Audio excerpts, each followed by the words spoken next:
Friday night we've been studying about the topic of theology. ನಾವು ಈಗ ಈ ರಾತ್ರಿ ಆ ಒಂದು ದೈವಶಾಸ್ತ್ರದ ಅಧ್ಯಯನವನ್ನು ನಾವು ಮಾಡುವವರಾಗಿದ್ದೇವೆ.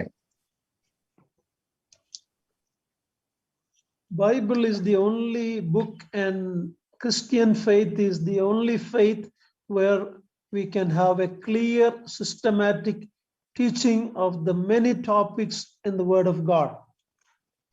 ದೇವರ ವಾಕ್ಯವನ್ನ ಕ್ರಮಬದ್ಧವಾಗಿ ಕಲಿಯಲಿಕ್ಕೆ ಇರುವಂತಹ ಒಂದೇ ಪುಸ್ತಕ ಅಂತ ಅಂದರೆ ಅದು ಸತ್ಯವೇದವು ಮತ್ತು ಕ್ರಮಬದ್ಧವಾದಂತಹ ದೈವಶಾಸ್ತ್ರ ಅಧ್ಯಯನ ಮಾಡುವಂತಹ ಒಂದೇ ಧರ್ಮ ಯಾವುದಾದರೂ ಇದ್ದರೆ ಅದು ಕ್ರೈಸ್ತ ಧರ್ಮ ಮಾತ್ರ.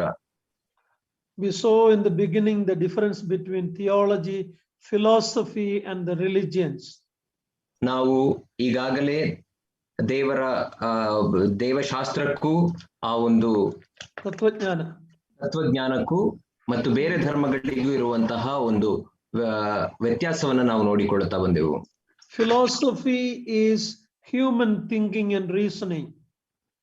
ಫಿಲಾಸಫಿ ಅಥವಾ ತತ್ವಜ್ಞಾನ ಎಂಬುದಾಗಿ ಹೇಳುವಾಗ ಅದು ಮಾನವನ ಆಲೋಚನೆ ಮತ್ತು ಆತನ ಜ್ಞಾನಕ್ಕೆ ಸಂಬಂಧಪಟ್ಟ ವಿಷಯ. Religion is a complex of beliefs, different and contradicting beliefs.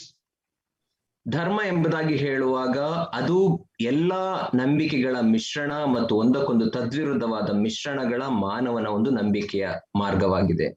Thank God he has given us a completed Bible, the scripture by which we can know all these wonderful truths. ದೇವರ ನಾಮಕ್ಕೆ ಸ್ತೋತ್ರವಾಗಲಿ. ಆತನು ನಮ್ಮ ಕೈಯಲ್ಲಿ ತನ್ನ ಸಂಪೂರ್ಣವಾಗಿ ಬರೆಯಲ್ಪಟ್ಟಂತಹ ದೇವರ ವಾಕ್ಯವನ್ನು ಸತ್ಯವೇದವನ್ನ ಕೊಟ್ಟಿದ್ದಾನೆ. ಅದರ ಮೂಲಕ ನಾವು ಸತ್ಯವನ್ನ ತಿಳಿದುಕೊಳ್ಳುವ ಹಾಗೆ we looked at, I'm not going to repeat everything, but we have said at least there are 10 major topics in the Bible. ಸತ್ಯವೇದದಲ್ಲಿ ಪ್ರಾಮುಖ್ಯವಾಗಿ 10 ಮುಖ್ಯವಾದಂತಹ ವಿಷಯಗಳಿದೆ. We looked at the Bible or bibliology. What is Bible? How did we get it? How was it written? What does it contain? So we looked at bibliology. ನಾವು ಈಗಾಗಲೇ ಸತ್ಯವೇದದ ಕುರಿತಾದಂತಹ ಅಧ್ಯಯನವನ್ನ ಮಾಡಿದ್ದೇವೆ. ಅದು ಹೇಗೆ ಬರೆಯಲ್ಪಟ್ಟಿತು, ಅದರಲ್ಲಿರುವಂತಹ ಸತ್ಯಾಂಶಗಳು ಏನು ಮತ್ತು ಯಾರಿಂದ ಬರೆಯಲ್ಪಟ್ಟಿತು, ಈ ಎಲ್ಲಾ ಸತ್ಯಾಂಶಗಳನ್ನು ನಾವು ಈಗಾಗಲೇ ತಿಳಿದುಕೊಂಡಿದ್ದೇವೆ. In the last many weeks we are looking at theology proper, study about God. ನಾವು ಕಳೆದ ಕೆಲವು ವಾರಗಳಿಂದ ದೇವರ ಕುರಿತಾದಂತಹ ಕ್ರಮಬದ್ಧವಂತಹ ಅಧ್ಯಯನವನ್ನು ಮಾಡುತ್ತಾ ಇದ್ದೇವೆ, ಅಂದ್ರೆ theology proper. First thing we looked at the existence of God. What is the evidence that there is a living God who is the creator of everything? ಮೊದಲನೇದಾಗಿ ನಾವು ದೇವರು ಇದ್ದಾನೆ ಎಂಬುದಕ್ಕೆ ಇರುವಂತಹ ಸಾಕ್ಷ್ಯಾಧಾರಗಳನ್ನ ನಾವು ನೋಡಿಕೊಂಡೆವು. ಹಾಗೆ ಸೃಷ್ಟಿಕರ್ತನ ಅಂತ ದೇವರು ಇದ್ದಾನೆ ಎಂಬುದಕ್ಕೆ ಇರುವಂತಹ ಸಾಕ್ಷಿಗಳನ್ನು ಕೂಡ ನಾವು ನೋಡಿಕೊಂಡೆವು. We saw that God is so higher than us, it is impossible for us to know everything about God in its fullness. ಮತ್ತು ನಾವು ದೇವರು ನಮಗಿಂತ ಆತನು ಉನ್ನತವಾಗಿದ್ದಾನೆ, ಆತನ ಬಗ್ಗೆ ತಿಳಿದುಕೊಳ್ಳಬಹುದಾದಂತಹ ಸಂಪೂರ್ಣವಾದ ವಿಷಯಗಳನ್ನು ನಾವು ತಿಳಿದುಕೊಳ್ಳಲಿಕ್ಕೆ ಸಾಧ್ಯವಿಲ್ಲ ಎಂಬುದಾಗಿಯೂ ನೋಡುತ್ತಾ ಬಂದೆವು. At the same time we can know about God and even have a personal relationship with God because he has revealed himself to us. ಅದೇ ಸಂದರ್ಭದಲ್ಲಿ ನಾವು ದೇವರ ಬಗ್ಗೆ ತಿಳಿದುಕೊಳ್ಳಬಹುದು, ಆತನೊಟ್ಟಿಗೆ ವೈಯಕ್ತಿಕವಾದಂತಹ ಸಂಬಂಧವನ್ನು ನಾವು ಇಟ್ಟುಕೊಳ್ಳಬಹುದು, ಯಾಕಂದರೆ ಆತನು ತನ್ನನ್ನು ತಾನು ನಮಗೆ ಪ್ರಚುರಪಡಿಸಿಕೊಂಡಿದ್ದಾನೆ ಎಂಬುದಾಗಿ ನೋಡುತ್ತಾ ಬಂದೆವು. Then we looked at the different attributes or the perfections of God. ಮತ್ತು ಹಾಗೆ ನಾವು ದೇವರ ಪರಿಪೂರ್ಣತೆ ಅಥವಾ ದೇವರ ಗುಣಲಕ್ಷಣಗಳನ್ನು ಕೂಡ ನಾವು ನೋಡಿಕೊಳ್ಳುತ್ತಾ ಬಂದೆವು. Then we looked at the different names given in the word of God for God, which is revelatory names. ಮತ್ತು ದೇವರಿಗೆ ಸತ್ಯವೇದದಲ್ಲಿ ಅಥವಾ ದೇವರ ವಾಕ್ಯದಲ್ಲಿ ಕೊಡಲ್ಪಟ್ಟಿರುವಂತಹ ಬೇರೆ ಬೇರೆ ಹೆಸರುಗಳನ್ನ ಕುರಿತಾಗಿಯೂ ನಾಮಗಳ ಕುರಿತಾಗಿಯೂ ನಾವು ನೋಡಿಕೊಂಡೆವು. ಆ ಎಲ್ಲಾ ಹೆಸರುಗಳು ಅದು ಮಾನವನೊಟ್ಟಿಗೆ ಆತನಿಗೆ ಇರುವಂತಹ ಸಂಬಂಧವನ್ನು ಸೂಚಿಸುವಂತಹ ಹೆಸರುಗಳಾಗಿವೆ. It is revelatory and relational. ಅದು ಪ್ರಕಟಪಡಿಸಿಕೊಳ್ಳುವಂಥದ್ದು ಮತ್ತು ಸಂಬಂಧ ಕಲ್ಪಿಸುವಂತಹ ಹೆಸರುಗಳಾಗಿವೆ. And then the last weeks we are studying about triune God. ಮತ್ತು ಕಳೆದ ವಾರದಿಂದ ನಾವು ಆತನ ತ್ರೈಕತ್ವದ ಕುರಿತಾಗಿ ಅಧ್ಯಯನ ಮಾಡುತ್ತಿದ್ದೇವೆ. We saw that a lot of people have confusion about the triune God, or when we say God is three persons in one God. ನಾವು ನೋಡಿಕೊಳ್ಳುತ್ತಾ ಬಂದೆವು. ಅನೇಕ ಜನರಿಗೆ ದೇವರ ತ್ರಯೇಕತ್ವದ ಕುರಿತಾಗಿ ಅನೇಕ ಗೊಂದಲಗಳಿವೆ ಮತ್ತು ಮೂರು ವಿಧವಾದಂತಹ ಕರ್ತನ ಆ ಒಂದು ಗುಣಲಕ್ಷಣಗಳು ಒಬ್ಬನೇ ವ್ಯಕ್ತಿಯಲ್ಲಿ ಇರುವಂತದನ್ನ ನಾವು ನೋಡುತ್ತೇವೆ. One God and three persons. ಒಬ್ಬನೇ ದೇವರು ಮೂರು. The summary of Trinity we looked at like this. ಆ ತ್ರಯೇಕತ್ವದ ಸಾರಾಂಶವನ್ನು ನಾವು ಹೀಗೆ ನೋಡಿಕೊಳ್ಳುತ್ತಾ ಬಂದೆವು. Trinity is the doctrine that there is only one true living God. ತ್ರಯೇಕತ್ವದ ಸಿದ್ಧಾಂತ ಏನೆಂದರೆ ನಿಜವಾಗಿ ಜೀವಿಸುವಂತ ದೇವರು ಒಬ್ಬನೇ ಇದ್ದಾನೆ. But in the unity of that Godhead, there are three eternal and co-equal persons. ಆದರೆ ದೇವರ ಆ ಒಂದು ಏಕತೆಯಲ್ಲಿ ನಾವು ನೋಡುವಾಗ ಸಮ ಒಂದು ಭಾವವುಳ್ಳಂತಹ ಮತ್ತು ಸಮಾನತೆಯ ಬೆಲೆಯುಳ್ಳಂತಹ ಮೂರು ವ್ಯಕ್ತಿತ್ವಗಳು ಒಂದಾಗಿರುವುದನ್ನು ನಾವು ನೋಡುತ್ತೇವೆ. They are eternal and co-equal. ಅವು ನಿರಂತರವಾದಂತವುಗಳು, ನಿತ್ಯವಾದಂತವುಗಳು ಮತ್ತು ಸಮಾನವಾದಂತವುಗಳು. So we looked at the evidence of Trinity from the Old Testament and New Testament. ನಾವು ಆ ತ್ರಯೇಕತ್ವಕ್ಕೆ ಇರುವಂತಹ ಸಾಕ್ಷ್ಯಾಧಾರಗಳನ್ನ ಹಳೆ ಒಡಂಬಡಿಕೆ ಮತ್ತು ಹೊಸ ಒಡಂಬಡಿಕೆಯಲ್ಲಿ ನೋಡಿಕೊಂಡೆವು. Of course, Bible, since it is a progressive revelation, this truth is more clear in the New Testament, but it is already evident in the Old Testament also. ಸತ್ಯವೇದವು ಅದು ಕ್ರಮವಾಗಿ ಅಥವಾ ಮುಂದುವರಿಸಲ್ಪಟ್ಟಂತಹ ಪ್ರಕಟಣೆ ಆಗಿರುವುದರಿಂದ ನಾವು ಹಳೆ ಒಡಂಬಡಿಕೆಯಲ್ಲಿಯೂ ತ್ರಯೇಕತ್ವದ ಕುರಿತಂತಹ ಅನೇಕ ವಿಷಯಗಳನ್ನು ನೋಡುವುದಾದರೂ ಹೊಸ ಒಡಂಬಡಿಕೆಗೆ ಬರುವಾಗ ತ್ರಯೇಕತ್ವದ ಕುರಿತಾಗಿ ನಮಗೆ ವಿಷಯಗಳು ಸ್ಪಷ್ಟವಾಗುತ್ತಾ ಬರುತ್ತವೆ. And we looked at the divine persons and the relationship between the Father, the Son and the Holy Spirit. ಮತ್ತು ತಂದೆಯಾದ ದೇವರಿಗೂ ಮಗನಾದ ಯೇಸು ಕ್ರಿಸ್ತನಿಗೂ ಮತ್ತು ಪರಿಶುದ್ಧಾತ್ಮನಿಗೂ ಇರುವಂತಹ ಸಂಬಂಧದ ಕುರಿತಾಗಿ ನಾವು ನೋಡಿಕೊಳ್ಳುತ್ತಾ ಬಂದೆವು. It is beyond physical and material. ಅದು ಈ ಲೌಕಿಕವಾದಂತಹ ಮತ್ತು ಭೌತಿಕವಾದ ಸಂಗತಿಗಳಿಗಿಂತ ಮಿಗಿಲಾದಂತ ಸಂಬಂಧವಾಗಿದೆ. Lord Jesus Christ revealed the Father to us. ಕರ್ತನಾಂತ ಯೇಸು ಕ್ರಿಸ್ತನು ತಂದೆಯನ್ನ ನಮಗೆ ಪ್ರಚುರಪಡಿಸಿದನು. The Holy Spirit teaches us about God and the Word of God. ಮತ್ತು ಪರಿಶುದ್ಧಾತ್ಮನು ನಮಗೆ ದೇವರ ಕುರಿತಾಗಿ ಮತ್ತು ದೇವರ ವಾಕ್ಯದ ಕುರಿತಾಗಿ ಬೋಧಿಸುವವನಾಗಿದ್ದಾನೆ. That's where we stopped last week. ಕಳೆದ ವಾರ ನಾವು ಅಲ್ಲಿಗೆ ನಿಲ್ಲಿಸಿದ್ದೆವು. Now let's look at all the three persons in one Godhead is all recognized as God. ಮೂರು ವ್ಯಕ್ತಿತ್ವಗಳುಳ್ಳಂತಹ ಕರ್ತನು ಒಬ್ಬನೇ ದೇವರಾಗಿರುವಂಥದ್ದು, ಏಕತೆ ಉಳ್ಳಂತ ದೇವರಾಗಿರುವಂಥದ್ದು ಎಂಬುದಾಗಿ ಹೇಳುವಾಗ ಅದನ್ನೇ ನಾವು ಒಬ್ಬನೇ ದೇವರು ಎಂಬುದಾಗಿ ಗುರುತು ಹಿಡಿಯುವವರಾಗಿದ್ದೇವೆ. First of all, when we look at the Father as God, ಮೊದಲನೇದಾಗಿ ನಾವು ತಂದೆಯನ್ನ ದೇವರು ಎಂಬುದಾಗಿ ನೋಡುವಾಗ Matthew 6:9. ಮತ್ತಾಯ 6ನೇ ಅಧ್ಯಾಯ 9ನೇ ವಚನ.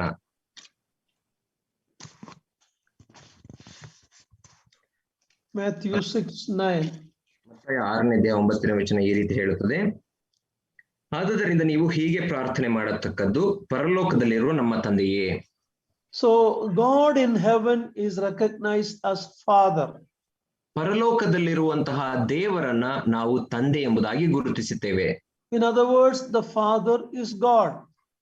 ಇನ್ನೊಂದು ಮಾತಿನಲ್ಲಿ ಹೇಳುವುದಾದರೆ ತಂದೆಯೇ ಆತನು ದೇವರಾಗಿದ್ದಾನೆ. Ephesians 1:3. If you are writing notes, you can write these verses. ಎಫೆಸದವರಿಗೆ ಬರೆದ ಪತ್ರಿಕೆ 1ನೇ ಅಧ್ಯಾಯ 3ನೇ ವಚನ. ನೀವು ನೋಟ್ಸ್ ಬರೆದುಕೊಳ್ಳುತ್ತಿರುವುದಾದರೆ ಈ ವಚನಗಳನ್ನೆಲ್ಲ ಬರೆದುಕೊಳ್ಳಬಹುದು. ನಮ್ಮ ಕರ್ತನಾದ ಯೇಸು ಕ್ರಿಸ್ತನ ದೇವರು ತಂದೆಯೂ ಆಗಿರುವ ಆತನಿಗೆ ಸ್ತೋತ್ರ. So here we read about Tande as God. ಇಲ್ಲಿಯೂ ನಾವು ಎಫೆಸ 1ನೇ ಅಧ್ಯಾಯ 3ನೇ ವಚನದಲ್ಲಿ ದೇವರು ತಂದೆ ಆಗಿರುವ ಆತನು ಎಂಬುದಾಗಿ ನೋಡುತ್ತೇವೆ. John chapter 6 verse 27. ಯೋಹಾನನ ಸುವಾರ್ತೆ 6ನೇ ಅಧ್ಯಾಯ 27ನೇ ವಚನ.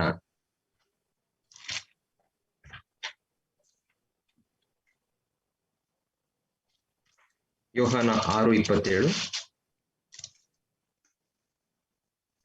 ದುಡಿಯಿರಿ ಕೆಟ್ಟು ಹೋಗ್ is it Yeah. Chapter 6 Yeah, correct. ದುಡಿಯಿರಿ ಕೆಟ್ಟು ಹೋಗುವ ಆಹಾರಕ್ಕಾಗಿ ದುಡಿಯಬೇಡಿರಿ, ನಿತ್ಯ ಜೀವಕ್ಕೆ ಉಳಿಯುವ ಆಹಾರಕ್ಕಾಗಿ ದುಡಿಯಿರಿ. ಇಂಥ ಆಹಾರವನ್ನು ಮನುಷ್ಯಕುಮಾರನು ನಿಮಗೆ ಕೊಡುವನು, ಇದಕ್ಕಾಗಿ ತಂದೆಯಾದ ದೇವರು ಆತನನ್ನು ನೇಮಿಸಿ ಮುದ್ರೆ ಹಾಕಿದ್ದಾನೆ ಅಂದನು. So very clearly it is here, ತಂದೆಯಾದ ದೇವರು, God our Father. ಇಲ್ಲಿ ಸ್ಪಷ್ಟವಾಗಿ ನಾವು ನೋಡುತ್ತೇವೆ ನಮ್ಮ ತಂದೆಯಾದ ದೇವರು ಎಂಬುದಾಗಿ ಬರೆಯಲ್ಪಟ್ಟಿರುವುದನ್ನ. So God the Father is clearly shown in the Bible as God. ಆದ್ದರಿಂದ ತಂದೆಯಾದ ದೇವರು ಆತನು ಸ್ಪಷ್ಟವಾಗಿ ದೇವರಾಗಿದ್ದಾನೆ ಎಂಬುದಾಗಿ ಸತ್ಯವೇದವು ನಮಗೆ ಬೋಧಿಸುತ್ತದೆ. Okay, now when we look at the Lord Jesus Christ, ನಾವು ಈಗ ಯೇಸು ಕ್ರಿಸ್ತನನ್ನ ನಾವು ನೋಡುವಾಗ John 1:1 is very familiar to all of us. ಯೋಹಾನನ ಸುವಾರ್ತೆ 1ನೇ ಅಧ್ಯಾಯ 1ನೇ ವಚನ ನಮ್ಮೆಲ್ಲರಿಗೂ ಚಿರಪರಿಚಿತವಾದಂತ ವಾಕ್ಯ. John's Gospel chapter 1 verse 1.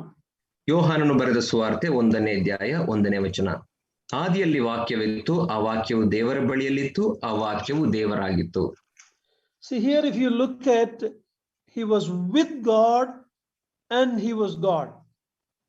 ಇಲ್ಲಿ ನಾವು ನೋಡುವಾಗ ಆತನು ದೇವರ ಬಳಿಯಲ್ಲಿದ್ದನು ಮತ್ತು ಆತನೇ ದೇವರಾಗಿದ್ದನು ಎಂದು ನೋಡುತ್ತೇವೆ. When we say that he was with God, we see a distinction, a difference. ಅಲ್ಲಿ ಆತನು ದೇವರ ಬಳಿಯಲ್ಲಿದ್ದನು ಎಂಬುದಾಗಿ ನಾವು ನೋಡುವಾಗ ಅಲ್ಲಿ ದೇವರಿಗೂ ಈತನಿಗೂ ಒಂದು ವಿಧವಾದಂತಹ ವ್ಯತ್ಯಾಸ ಇರುವುದನ್ನು ನಾವು ನೋಡುತ್ತೇವೆ. But at the same time it is said he is God. ಆದರೆ ಅದೇ ಸಮಯದಲ್ಲಿ ಆತನು ದೇವರಾಗಿದ್ದನು ಎಂಬುದಾಗಿ ನಾವು ನೋಡುತ್ತೇವೆ. And John chapter 20 verse 28. ಅದೇ ರೀತಿ ಯೋಹಾನನ ಸುವಾರ್ತೆ 20ನೇ ಅಧ್ಯಾಯ 28ನೇ ವಚನ. You remember the doubting Thomas? ನೀವು ಸಂಶಯ ಪಡುವಂತಹ ತೋಮನ ಕುರಿತಾಗಿ ತಿಳಿದಿದ್ದೀರಲ್ವಾ? Finally, when the Lord revealed him to Thomas, what did he say? ಕಡೆಯದಾಗಿ ಯೇಸು ಕ್ರಿಸ್ತನು ತನ್ನನ್ನು ತಾನು ತೋಮನಿಗೆ ತೋರ್ಪಡಿಸಿಕೊಳ್ಳುವಾಗ ತೋಮನು ಏನು ಹೇಳಿದನು? ತೋಮನು ಆತನಿಗೆ ನನ್ನ ಸ್ವಾಮಿ ನನ್ನ ದೇವರು ಎಂದು ಹೇಳಿದನು. So the Lord Jesus Christ is very clearly mentioned as God. Thomas is saying, my Lord and my God. ಯೇಸು ಕ್ರಿಸ್ತನನ್ನ ಸ್ಪಷ್ಟವಾಗಿ ಇಲ್ಲಿ ದೇವರು ಎಂಬುದಾಗಿ ತೋರಿಸಿರುವುದನ್ನು ನಾವು ನೋಡುತ್ತೇವೆ. ತೋಮನು ನೀನು ನನ್ನ ಸ್ವಾಮಿ ನನ್ನ ದೇವರು ಎಂಬುದಾಗಿ ಹೇಳುತ್ತಾನೆ. Many Muslim friends will ask, where does it in the Bible Jesus claimed that he is God? ಅನೇಕ ನಮ್ಮ ಮುಸ್ಲಿಂ ಬಾಂಧವರು ಸ್ನೇಹಿತರು ಕೇಳುತ್ತಾರೆ, ಸತ್ಯವೇದದಲ್ಲಿ ಎಲ್ಲಿ ಯೇಸು ಆತನು ದೇವರು ಎಂಬುದಾಗಿ ತಿಳಿಸಲ್ಪಟ್ಟಿದೆ ಎಂದು ಪ್ರಶ್ನೆ ಕೇಳುತ್ತಾರೆ. Well, when Thomas called him God, Jesus didn't say, no, don't call me that. I am not God. He didn't say that. ಯೇಸು ಕ್ರಿಸ್ತನನ್ನ ತೋಮನು ದೇವರು ಎಂಬುದಾಗಿ ಕರೆಯುವಾಗ ಯೇಸು ಕ್ರಿಸ್ತನು ನನ್ನನ್ನ ದೇವರೆಂಬುದಾಗಿ ಕರೆಯಬೇಡ, ನಾನು ದೇವರಲ್ಲ ಎಂಬುದಾಗಿ ಹೇಳಲಿಲ್ಲ. And remember, a rich man came to the Lord and said, good master, what must I do to have eternal life? ಒಬ್ಬ ಶ್ರೀಮಂತ ಬೋಧಕನು ಯೇಸು ಕ್ರಿಸ್ತನ ಬಳಿಗೆ ಬಂದು, ಒಳ್ಳೆಯ ಬೋಧಕನೇ, ನಾನು ನಿತ್ಯ ಜೀವನ ಹೊಂದಬೇಕಾದ್ರೆ ಏನು ಮಾಡಬೇಕು ಎಂಬುದಾಗಿ ಪ್ರಶ್ನೆ ಕೇಳಿದ್ದನ್ನು ಜ್ಞಾಪಿಸಿಕೊಳ್ಳಿರಿ. And Jesus said, why you call me good? There is only one person good, that is God. ಅದಕ್ಕೆ ಯೇಸು ಸ್ವಾಮಿ ಹೇಳಿದಂತ ಮಾತು, ನನ್ನನ್ನ ಯಾಕೆ ಒಳ್ಳೆಯವನೆಂಬುದಾಗಿ ಕರೆಯುತ್ತಿ? ಒಳ್ಳೆಯ ಅವನು ಒಬ್ಬನೇ, ಆತನೇ ದೇವರು ಎಂಬುದಾಗಿ ಹೇಳುತ್ತಾನೆ. So some people also think that because Jesus said like that, Jesus is not God. ಆದ್ದರಿಂದ ಕೆಲವು ಜನರು ಈ ರೀತಿ ಹೇಳುತ್ತಾರೆ, ಇಲ್ಲಿ ಯೇಸು ಕ್ರಿಸ್ತನು ಈ ಮಾತನ್ನೇ ಹೇಳುವುದರಿಂದ ಆತನು ದೇವರಲ್ಲ ಎಂಬುದಾಗಿ. But remember what this man called him. ಆದರೆ ಜ್ಞಾಪಕ ಪಡಿಸಿಕೊಳ್ಳಿರಿ, ಯೇಸು ಕ್ರಿಸ್ತನನ್ನ ಆತನು ಏನೆಂದು ಕರೆದನು? Good master, good teacher. ಒಳ್ಳೆಯ ಬೋಧಕನೇ ಎಂಬುದಾಗಿ ಕರೆದನು. So Jesus is making him to realize that if you call me good, realize there is only one person good, that's God. So Jesus is in a roundabout way telling him, if you call me good, you have to acknowledge that I am God. ಇಲ್ಲಿ ಯೇಸು ಕ್ರಿಸ್ತನು ಹೇಳುತ್ತಿರುವುದೇನೆಂದರೆ, ದೇವರು ಒಬ್ಬನೇ, ಆತನು ಮಾತ್ರ ಒಳ್ಳೆಯವನು ಎಂಬುದಾಗಿ ಹೇಳುವಾಗ, ನೀನು ನನ್ನನ್ನ ಒಳ್ಳೆಯ ಬೋಧಕನು ಎಂಬುದಾಗಿ ಕರೆಯುವುದಾದರೆ ನನ್ನನ್ನ ದೇವರು ಎಂಬುದಾಗಿ ನೀನು ಒಪ್ಪಿಕೊಳ್ಳುತ್ತಾ ಇದ್ದಿ ಎಂಬುದಾಗಿ ಆತನು ಇಂಡೈರೆಕ್ಟ್ ಆಗಿ ಹೇಳ್ತಾ ಇದ್ದಾನೆ. Yeah, so it is not that Jesus was denying his deity, He's telling only God is good. We are all sinners. There is no good person in the world, completely only God. But if you are calling me good, then you have to recognize that I am God. ಇಲ್ಲಿ ನಾವು ಹೇಳುವಾಗ ಯೇಸು ಕ್ರಿಸ್ತನು ಹೇಳುತ್ತಿರುವಂತಹ ಮಾತು ಏನೆಂದರೆ, ನಾನು ಕೆಟ್ಟವನು ಅಥವಾ ನಾನು ದೇವರಲ್ಲ ಎಂಬುದಾಗಿ ಹೇಳುತ್ತಿಲ್ಲ. ಬದಲಾಗಿ ಈ ಲೋಕದಲ್ಲಿ ಎಲ್ಲಾ ಮನುಷ್ಯರು ಪಾಪಿಗಳು, ಯಾರೂ ಒಳ್ಳೆಯವರಿಲ್ಲ. ಒಂದು ವೇಳೆ ನೀನು ನನ್ನನ್ನ ಒಳ್ಳೆಯವನು ಎಂಬುದಾಗಿ ಕರೆಯುವುದಾದರೆ ದೇವರು ಮಾತ್ರ ಒಳ್ಳೆಯವನು, ಅಂದರೆ ನನ್ನನ್ನು ನೀನು ದೇವರೆಂಬುದಾಗಿ ಒಪ್ಪಿಕೊಳ್ಳುತ್ತಾ ಇದ್ದಿ ಎಂಬುದಾಗಿ ಪರೋಕ್ಷವಾಗಿ ಹೇಳುತ್ತಿದ್ದಾನೆ. ಒಪ್ಪಿಕೊಳ್ಳಬೇಕು. You have to acknowledge. ನೀನು ನನ್ನನ್ನ ಒಪ್ಪಿಕೊಳ್ಳಬೇಕು ದೇವರು ಎಂಬುದಾಗಿ ಎಂದು ಹೇಳುತ್ತಿದ್ದಾನೆ. Thirdly, we look at Titus chapter 2 verse 13. ನಾವು ಮೂರನೇದಾಗಿ ತೀತನ ಪತ್ರಿಕೆ 3ನೇ ಅಧ್ಯಾಯ 13ನೇ ವಚನವನ್ನು ನೋಡಿಕೊಳ್ಳೋಣ. 2:13. 2ನೇ ಅಧ್ಯಾಯ ತೀತನ ಪತ್ರಿಕೆ 13ನೇ ವಚನ.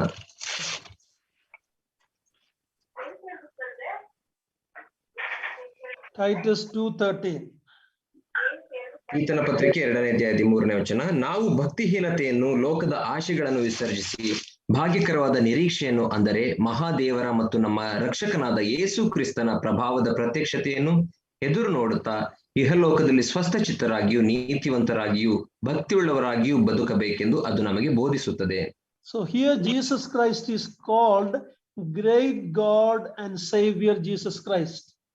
ಇಲ್ಲಿ ಯೇಸು ಕ್ರಿಸ್ತನನ್ನ ನಾವು ನೋಡುವಾಗ ಮಹಾದೇವರು ಮತ್ತು ನಮ್ಮ ರಕ್ಷಕನಾದ ಯೇಸು ಕ್ರಿಸ್ತನು ಎಂಬುದಾಗಿ ಆತನು ಕರೆಯುತ್ತಾನೆ. So many verses very clearly shows that Jesus Christ is God.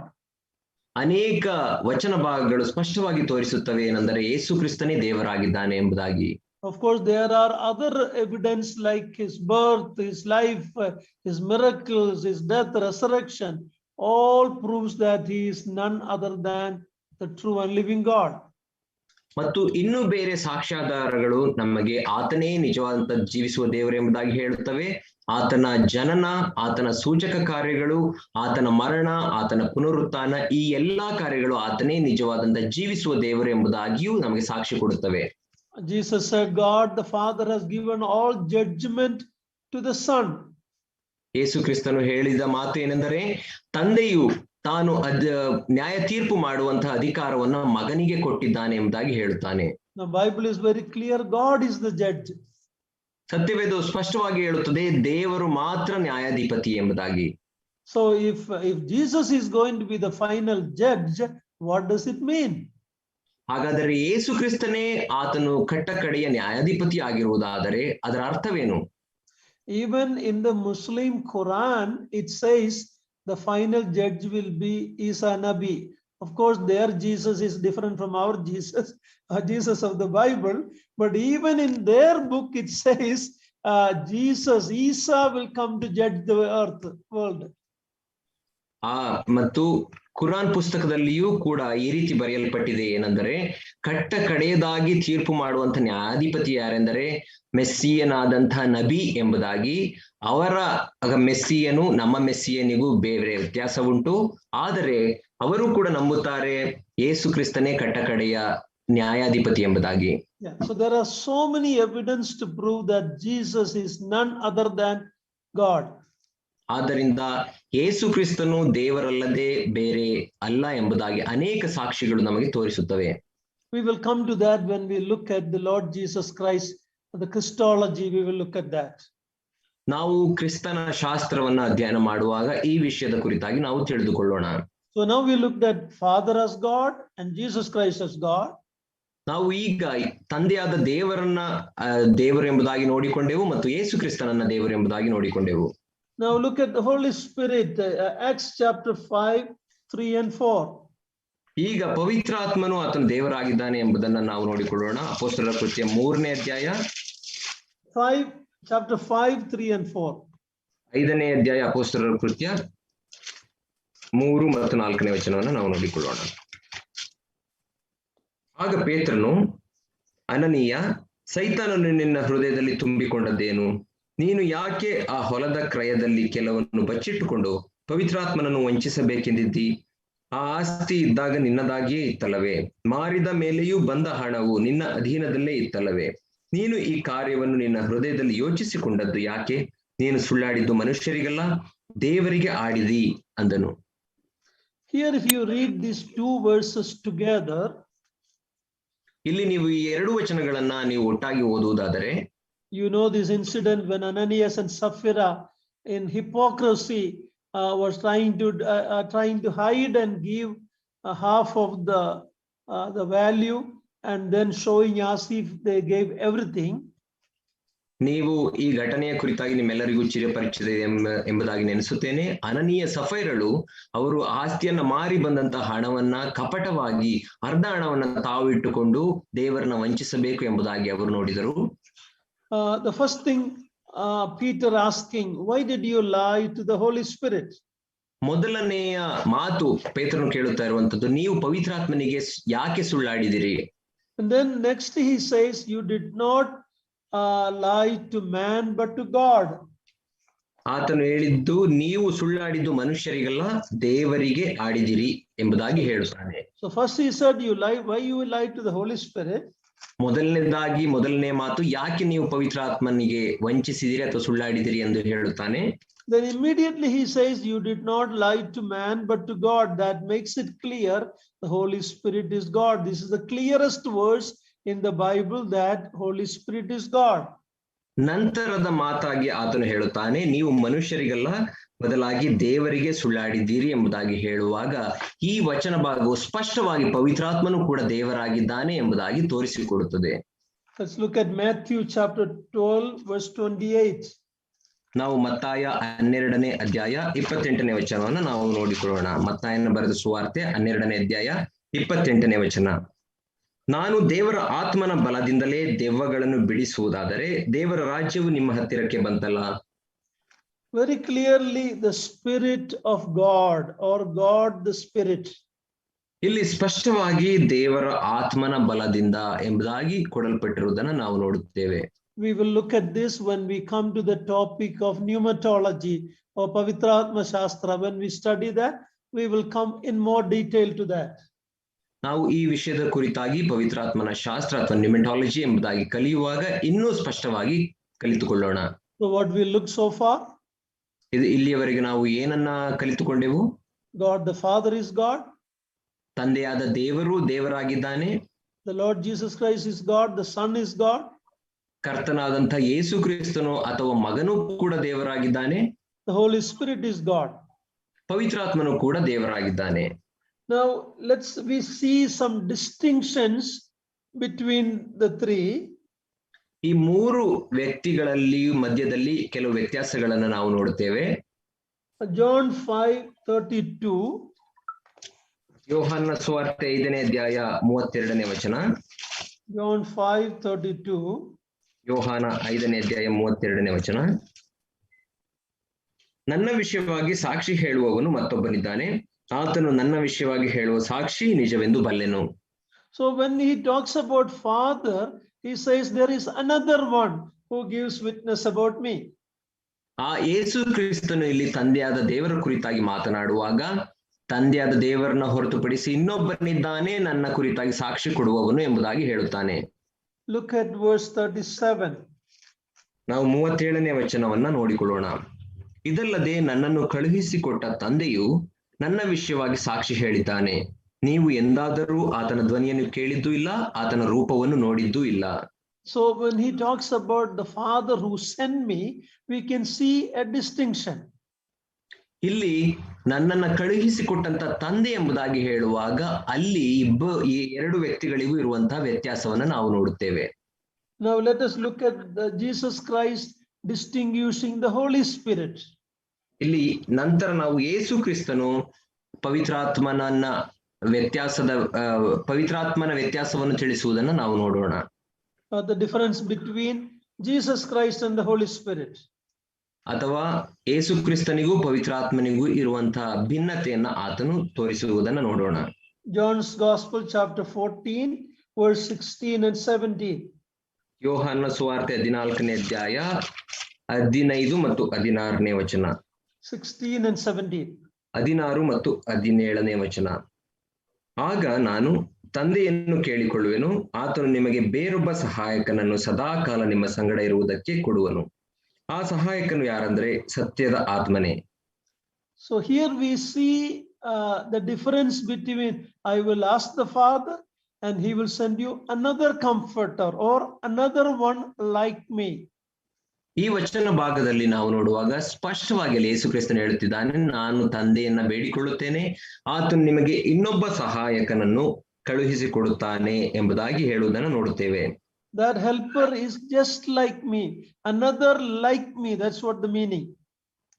ಆ ಸಹಾಯಕನು ನನ್ನ ಹಾಗೆಯೇ ಇರುವಂತ ಸಹಾಯಕನು ಎಂಬುದೇ ಇಲ್ಲಿಯ ಅರ್ಥ. But in this verse we see the Father, we see I, the Lord Jesus Christ, and the Holy Spirit. So we see the distinction between the three. ಇಲ್ಲಿ ಮೂರು ವ್ಯಕ್ತಿಗಳನ್ನ ಒಟ್ಟಿಗೆ ನಾವು ನೋಡಬಹುದು, ತಂದೆಯಾದ ದೇವರು ಮತ್ತು ನಾನು ಎಂಬುದಾಗಿ ಹೇಳುವಾಗ ಕರ್ತನಾದ ಯೇಸು ಕ್ರಿಸ್ತನು ಮತ್ತು ಪವಿತ್ರಾತ್ಮನು, ಮೂರು ವ್ಯಕ್ತಿಗಳ ವ್ಯತ್ಯಾಸವನ್ನು ನಾವು ಇಲ್ಲಿ ನೋಡಬಹುದು. Now when you look at each person in the Godhead, ದೈವತ್ವದಲ್ಲಿ, ನಾವು ದೈವತ್ವದಲ್ಲಿ ಇರುವಂತಹ ಆ ಒಂದು what uncle, when we look at the three person in the Godhead, ಆ ದೇವರಲ್ಲಿ ಅಥವಾ ದೈವತ್ವದಲ್ಲಿ ಇರುವಂತಹ ಆ ಒಂದು ಮೂರು ವ್ಯಕ್ತಿಗಳನ್ನ ನಾವು ನೋಡುವಾಗ we know that they are all eternally existing. ನಮಗೆ ಗೊತ್ತು ಅವರು ನಿತ್ಯತ್ವಕ್ಕೂ ಇರುವಂತವರು ಎಂಬುದಾಗಿ. We saw John 1:1, in the beginning or before the beginning the logos, the word was there. ನಾವು ಯೋಹಾನನ ಸುವಾರ್ತೆ 1ನೇ ಅಧ್ಯಾಯ 1ನೇ ವಚನದಲ್ಲಿ ನಾವು ನೋಡುವಾಗ ಆದಿಯಲ್ಲಿ ಎಂಬುದಾಗಿ ನೋಡುತ್ತೇವೆ, ಅಥವಾ ಆದಿಗಿಂತ ಹಿಂದೆಯೇ ಲೋಗೋಸ್ ಎಂಬುದಾಗಿ ಹೇಳುವಾಗ ವಾಕ್ಯವೆಂಬವನು ಇದ್ದನು ಎಂಬುದಾಗಿ ನೋಡುತ್ತೇವೆ. Deuteronomy 33:27 says the Father is eternal. ನಾವು ಧರ್ಮೋಪದೇಶ ಕಾಂಡ 33ನೇ ಅಧ್ಯಾಯ 27ನೇ ವಚನವನ್ನು ನೋಡುವಾಗ ಅಲ್ಲಿ ತಂದೆಯು ಆತನು ದೇವರಾಗಿದ್ದಾನೆ ಎಂದು ನೋಡುತ್ತೇವೆ. The Father is eternal. ತಂದೆಯು ಆತನು ನಿತ್ಯನಾದಂತ ತಂದೆ ಎಂಬುದಾಗಿ ಇಲ್ಲಿ ಬರೆದಿರುವುದನ್ನು ನೋಡುತ್ತೇವೆ. John 1:1 says the Lord Jesus Christ is eternal. ಮತ್ತು ಯೋಹಾನನ ಸುವಾರ್ತೆ 1ನೇ ಅಧ್ಯಾಯ 1ನೇ ವಚನ ಯೇಸು ಕ್ರಿಸ್ತನು ಆತನು ನಿತ್ಯತ್ವದಲ್ಲಿರುವವನು ಎಂಬುದಾಗಿ ಹೇಳುತ್ತದೆ. Of course we know other verses like I am the Alpha and the Omega, I am the beginning and the end. In other words, I have no beginning and end, the Lord Jesus Christ claims. ಮತ್ತು ಇನ್ನೊಂದು ಕೆಲವು ವಚನಗಳಲ್ಲಿ ನಾವು ನೋಡುವಾಗ ನಾನೇ alpha omega ಅಥವಾ ನಾನೇ ಆದಿಯೂ ಅಂತ್ಯವೂ ಆಗಿದ್ದೇನೆ, ಯೇಸು ಕ್ರಿಸ್ತನು ನನಗೆ ಆದಿಯೂ ಇಲ್ಲ ಅಂತ್ಯವೂ ಇಲ್ಲ ಎಂಬುದಾಗಿ ಆತನು ಹೇಳುತ್ತಿರುವುದನ್ನು ನಾವು ನೋಡುತ್ತೇವೆ. Now let's look at the Holy Spirit, the Hebrews chapter 9 verse 14. ನಾವು ಈಗ ಪವಿತ್ರಾತ್ಮನ ಕುರಿತಾಗಿ ನಾವು ನೋಡಿಕೊಳ್ಳೋಣ. ಇಬ್ರಿಯರ ಪತ್ರಿಕೆ 9ನೇ ಅಧ್ಯಾಯ 14ನೇ ವಚನ. And again I am hoping that you are writing notes so you can study more in detail. ನಾನು ನೀವು ಈ ಒಂದು ನೋಟ್ಸ್ ಅನ್ನ ಮಾಡಿಕೊಳ್ಳುತ್ತಾ ಇದ್ದೀರಿ, ಇನ್ನೂ ಆಳವಾಗಿ ಅಧ್ಯಯನ ಮಾಡಲಿಕ್ಕೆ ಎಂಬುದಾಗಿ ನೆನೆಸುತ್ತೇನೆ. Hebrews 9:14 and see what the Holy Spirit is called there. ಇಬ್ರಿಯರಿಗೆ ಬರೆದ ಪತ್ರಿಕೆ 9ನೇ ಅಧ್ಯಾಯ 14ನೇ ವಚನವನ್ನ ನಾವು ನೋಡೋಣ. ಇಲ್ಲಿ ಪವಿತ್ರಾತ್ಮನು ಏನೆಂದು ಕರೆಯಲ್ಪಟ್ಟಿದ್ದಾನೆ ಎಂಬುದಾಗಿ. ನಿತ್ಯಾತ್ಮನಿಂದ ತನ್ನನ್ನು ತಾನೇ ನಿರ್ದೋಷಿಯನ್ನಾಗಿ ದೇವರಿಗೆ ಸಮರ್ಪಿಸಿಕೊಂಡ ಕ್ರಿಸ್ತನ ರಕ್ತವು ಎಷ್ಟೋ ಹೆಚ್ಚಾಗಿ ನಮ್ಮನ್ನು ನಿರ್ಜೀವ ಕರ್ಮಗಳಿಂದ ಬಿಡಿಸಿ ನಾವು ಜೀವವುಳ್ಳ ದೇವರನ್ನು ಆರಾಧಿಸುವವರಾಗುವಂತೆ ನಮ್ಮ ಮನಸ್ಸನ್ನು ಶುದ್ಧೀಕರಿಸುವುದಲ್ಲವೇ.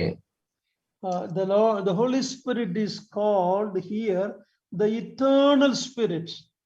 ಇಲ್ಲಿ ಪವಿತ್ರಾತ್ಮನನ್ನು ನಾವು ನಿತ್ಯಾತ್ಮನು ಎಂಬುದಾಗಿ ಕರೆಯಲ್ಪಟ್ಟಿರುವುದನ್ನು ನೋಡುತ್ತೇವೆ. So Father is eternal, the Lord Jesus Christ the Son is eternal, the Holy Spirit is eternal. They have no beginning, no end. ಆದ್ದರಿಂದ ತಂದೆಯಾದ ದೇವರು ಆತನು ನಿತ್ಯತ್ವದಲ್ಲಿರುವಂತಹ ತಂದೆಯಾಗಿದ್ದಾನೆ, ದೇವರಾಗಿದ್ದಾನೆ. ಕರ್ತನಾದ ಯೇಸು ಕ್ರಿಸ್ತನು ಆತನು ನಿತ್ಯದಲ್ಲಿ ಇರುವಾತನಾಗಿದ್ದಾನೆ, ಪವಿತ್ರಾತ್ಮನು ಕೂಡ ಆತನು ನಿತ್ಯತ್ವದಲ್ಲಿ ಇರುವಾತನಾಗಿದ್ದಾನೆ. ಅಂದರೆ ಅವರಿಗೆ ಆದಿಯೂ ಇಲ್ಲ ಅಂತ್ಯವೂ ಇಲ್ಲ. Okay, now we are going to look at the Father and Son and the Holy Spirit distinctively, differently. ನಾವು ಈಗ ಅತಿ ಬೇಗ ದೇವರಿಗೂ ತಂದೆಯಾದ ದೇವರಿಗೂ ಯೇಸು ಕ್ರಿಸ್ತನಿಗೂ ಪವಿತ್ರಾತ್ಮನಿಗೂ ಇರುವಂತಹ ವಿಭಿನ್ನತೆ ಅಥವಾ ವ್ಯತ್ಯಾಸವನ್ನ ನಾವು ನೋಡಿಕೊಳ್ಳೋಣ. In other words, we will look at each person separately. ಇನ್ನೊಂದು ಮಾತಿನಲ್ಲಿ ಹೇಳುವುದಾದರೆ ಒಬ್ಬೊಬ್ಬ ವ್ಯಕ್ತಿಗಳನ್ನ ನಾವು ಬೇರೆ ಬೇರೆ ನೋಡಿಕೊಳ್ಳೋಣ. Let's look at God the Father. ಈಗ ತಂದೆಯಾದ ದೇವರನ್ನು ನಾವು ನೋಡೋಣ. Now in 4 different sense God is called Father. 4 ಅರ್ಥಗಳಲ್ಲಿ ನಾವು ದೇವರನ್ನ ತಂದೆ ಎಂಬುದಾಗಿ ಕರೆಯುತ್ತೇವೆ. 4 ವಿಭಿನ್ನ ರೀತಿಯಲ್ಲಿ he is called God. 4 ವಿಭಿನ್ನ ರೀತಿಯಲ್ಲಿ ನಾವು ತಂದೆಯನ್ನ ದೇವರು ಎಂಬುದಾಗಿ ಕರೆಯುತ್ತೇವೆ. In Deuteronomy chapter 32 verse 6. ಧರ್ಮೋಪದೇಶ ಕಾಂಡ 32ನೇ ಅಧ್ಯಾಯ 6ನೇ ವಚನ. Deuteronomy 32:6. ಧರ್ಮೋಪದೇಶ ಕಾಂಡ 32ನೇ ಅಧ್ಯಾಯ 6ನೇ ವಚನ. ದುರಾಚಾರಿಗಳಿರ, ಅವಿವೇಕಿಗಳಿರ, ಯೆಹೋವನ ವಿಷಯದಲ್ಲಿ ಈ ರೀತಿಯಾಗಿ ನಡೆಯಬಹುದೇ? ಆತನು ನಿಮ್ಮನ್ನು ಸೃಷ್ಟಿಸಿದ ತಂದೆಯಲ್ಲವೇ? Here God is called the father of Israel, God's chosen people. ಇಲ್ಲಿ ದೇವರನ್ನ ಇಸ್ರಾಯೇಲರ ತಂದೆ ಅಥವಾ ತಾನು ಆರಿಸಿಕೊಂಡಂತ ಜನಾಂಗವಾದ ಇಸ್ರಾಯೇಲರಿಗೆ ತಂದೆ ಎಂಬುದಾಗಿ ಕರೆಯಲ್ಪಟ್ಟಿರುವುದನ್ನು ನೋಡುತ್ತೇವೆ. We see that in the last book of the Old Testament, Malachi chapter 1 verse 6. ಅದೇ ರೀತಿ ಹಳೆ ಒಡಂಬಡಿಕೆಯ ಕಡೆಯ ಪುಸ್ತಕವಾದ ಮಲಾಕಿಯನ ಗ್ರಂಥ 1ನೇ ಅಧ್ಯಾಯ 6ನೇ ವಚನದಲ್ಲಿಯೂ ಕೂಡ ನಾವು ಅದನ್ನು ನೋಡಿಕೊಳ್ಳುತ್ತೇವೆ.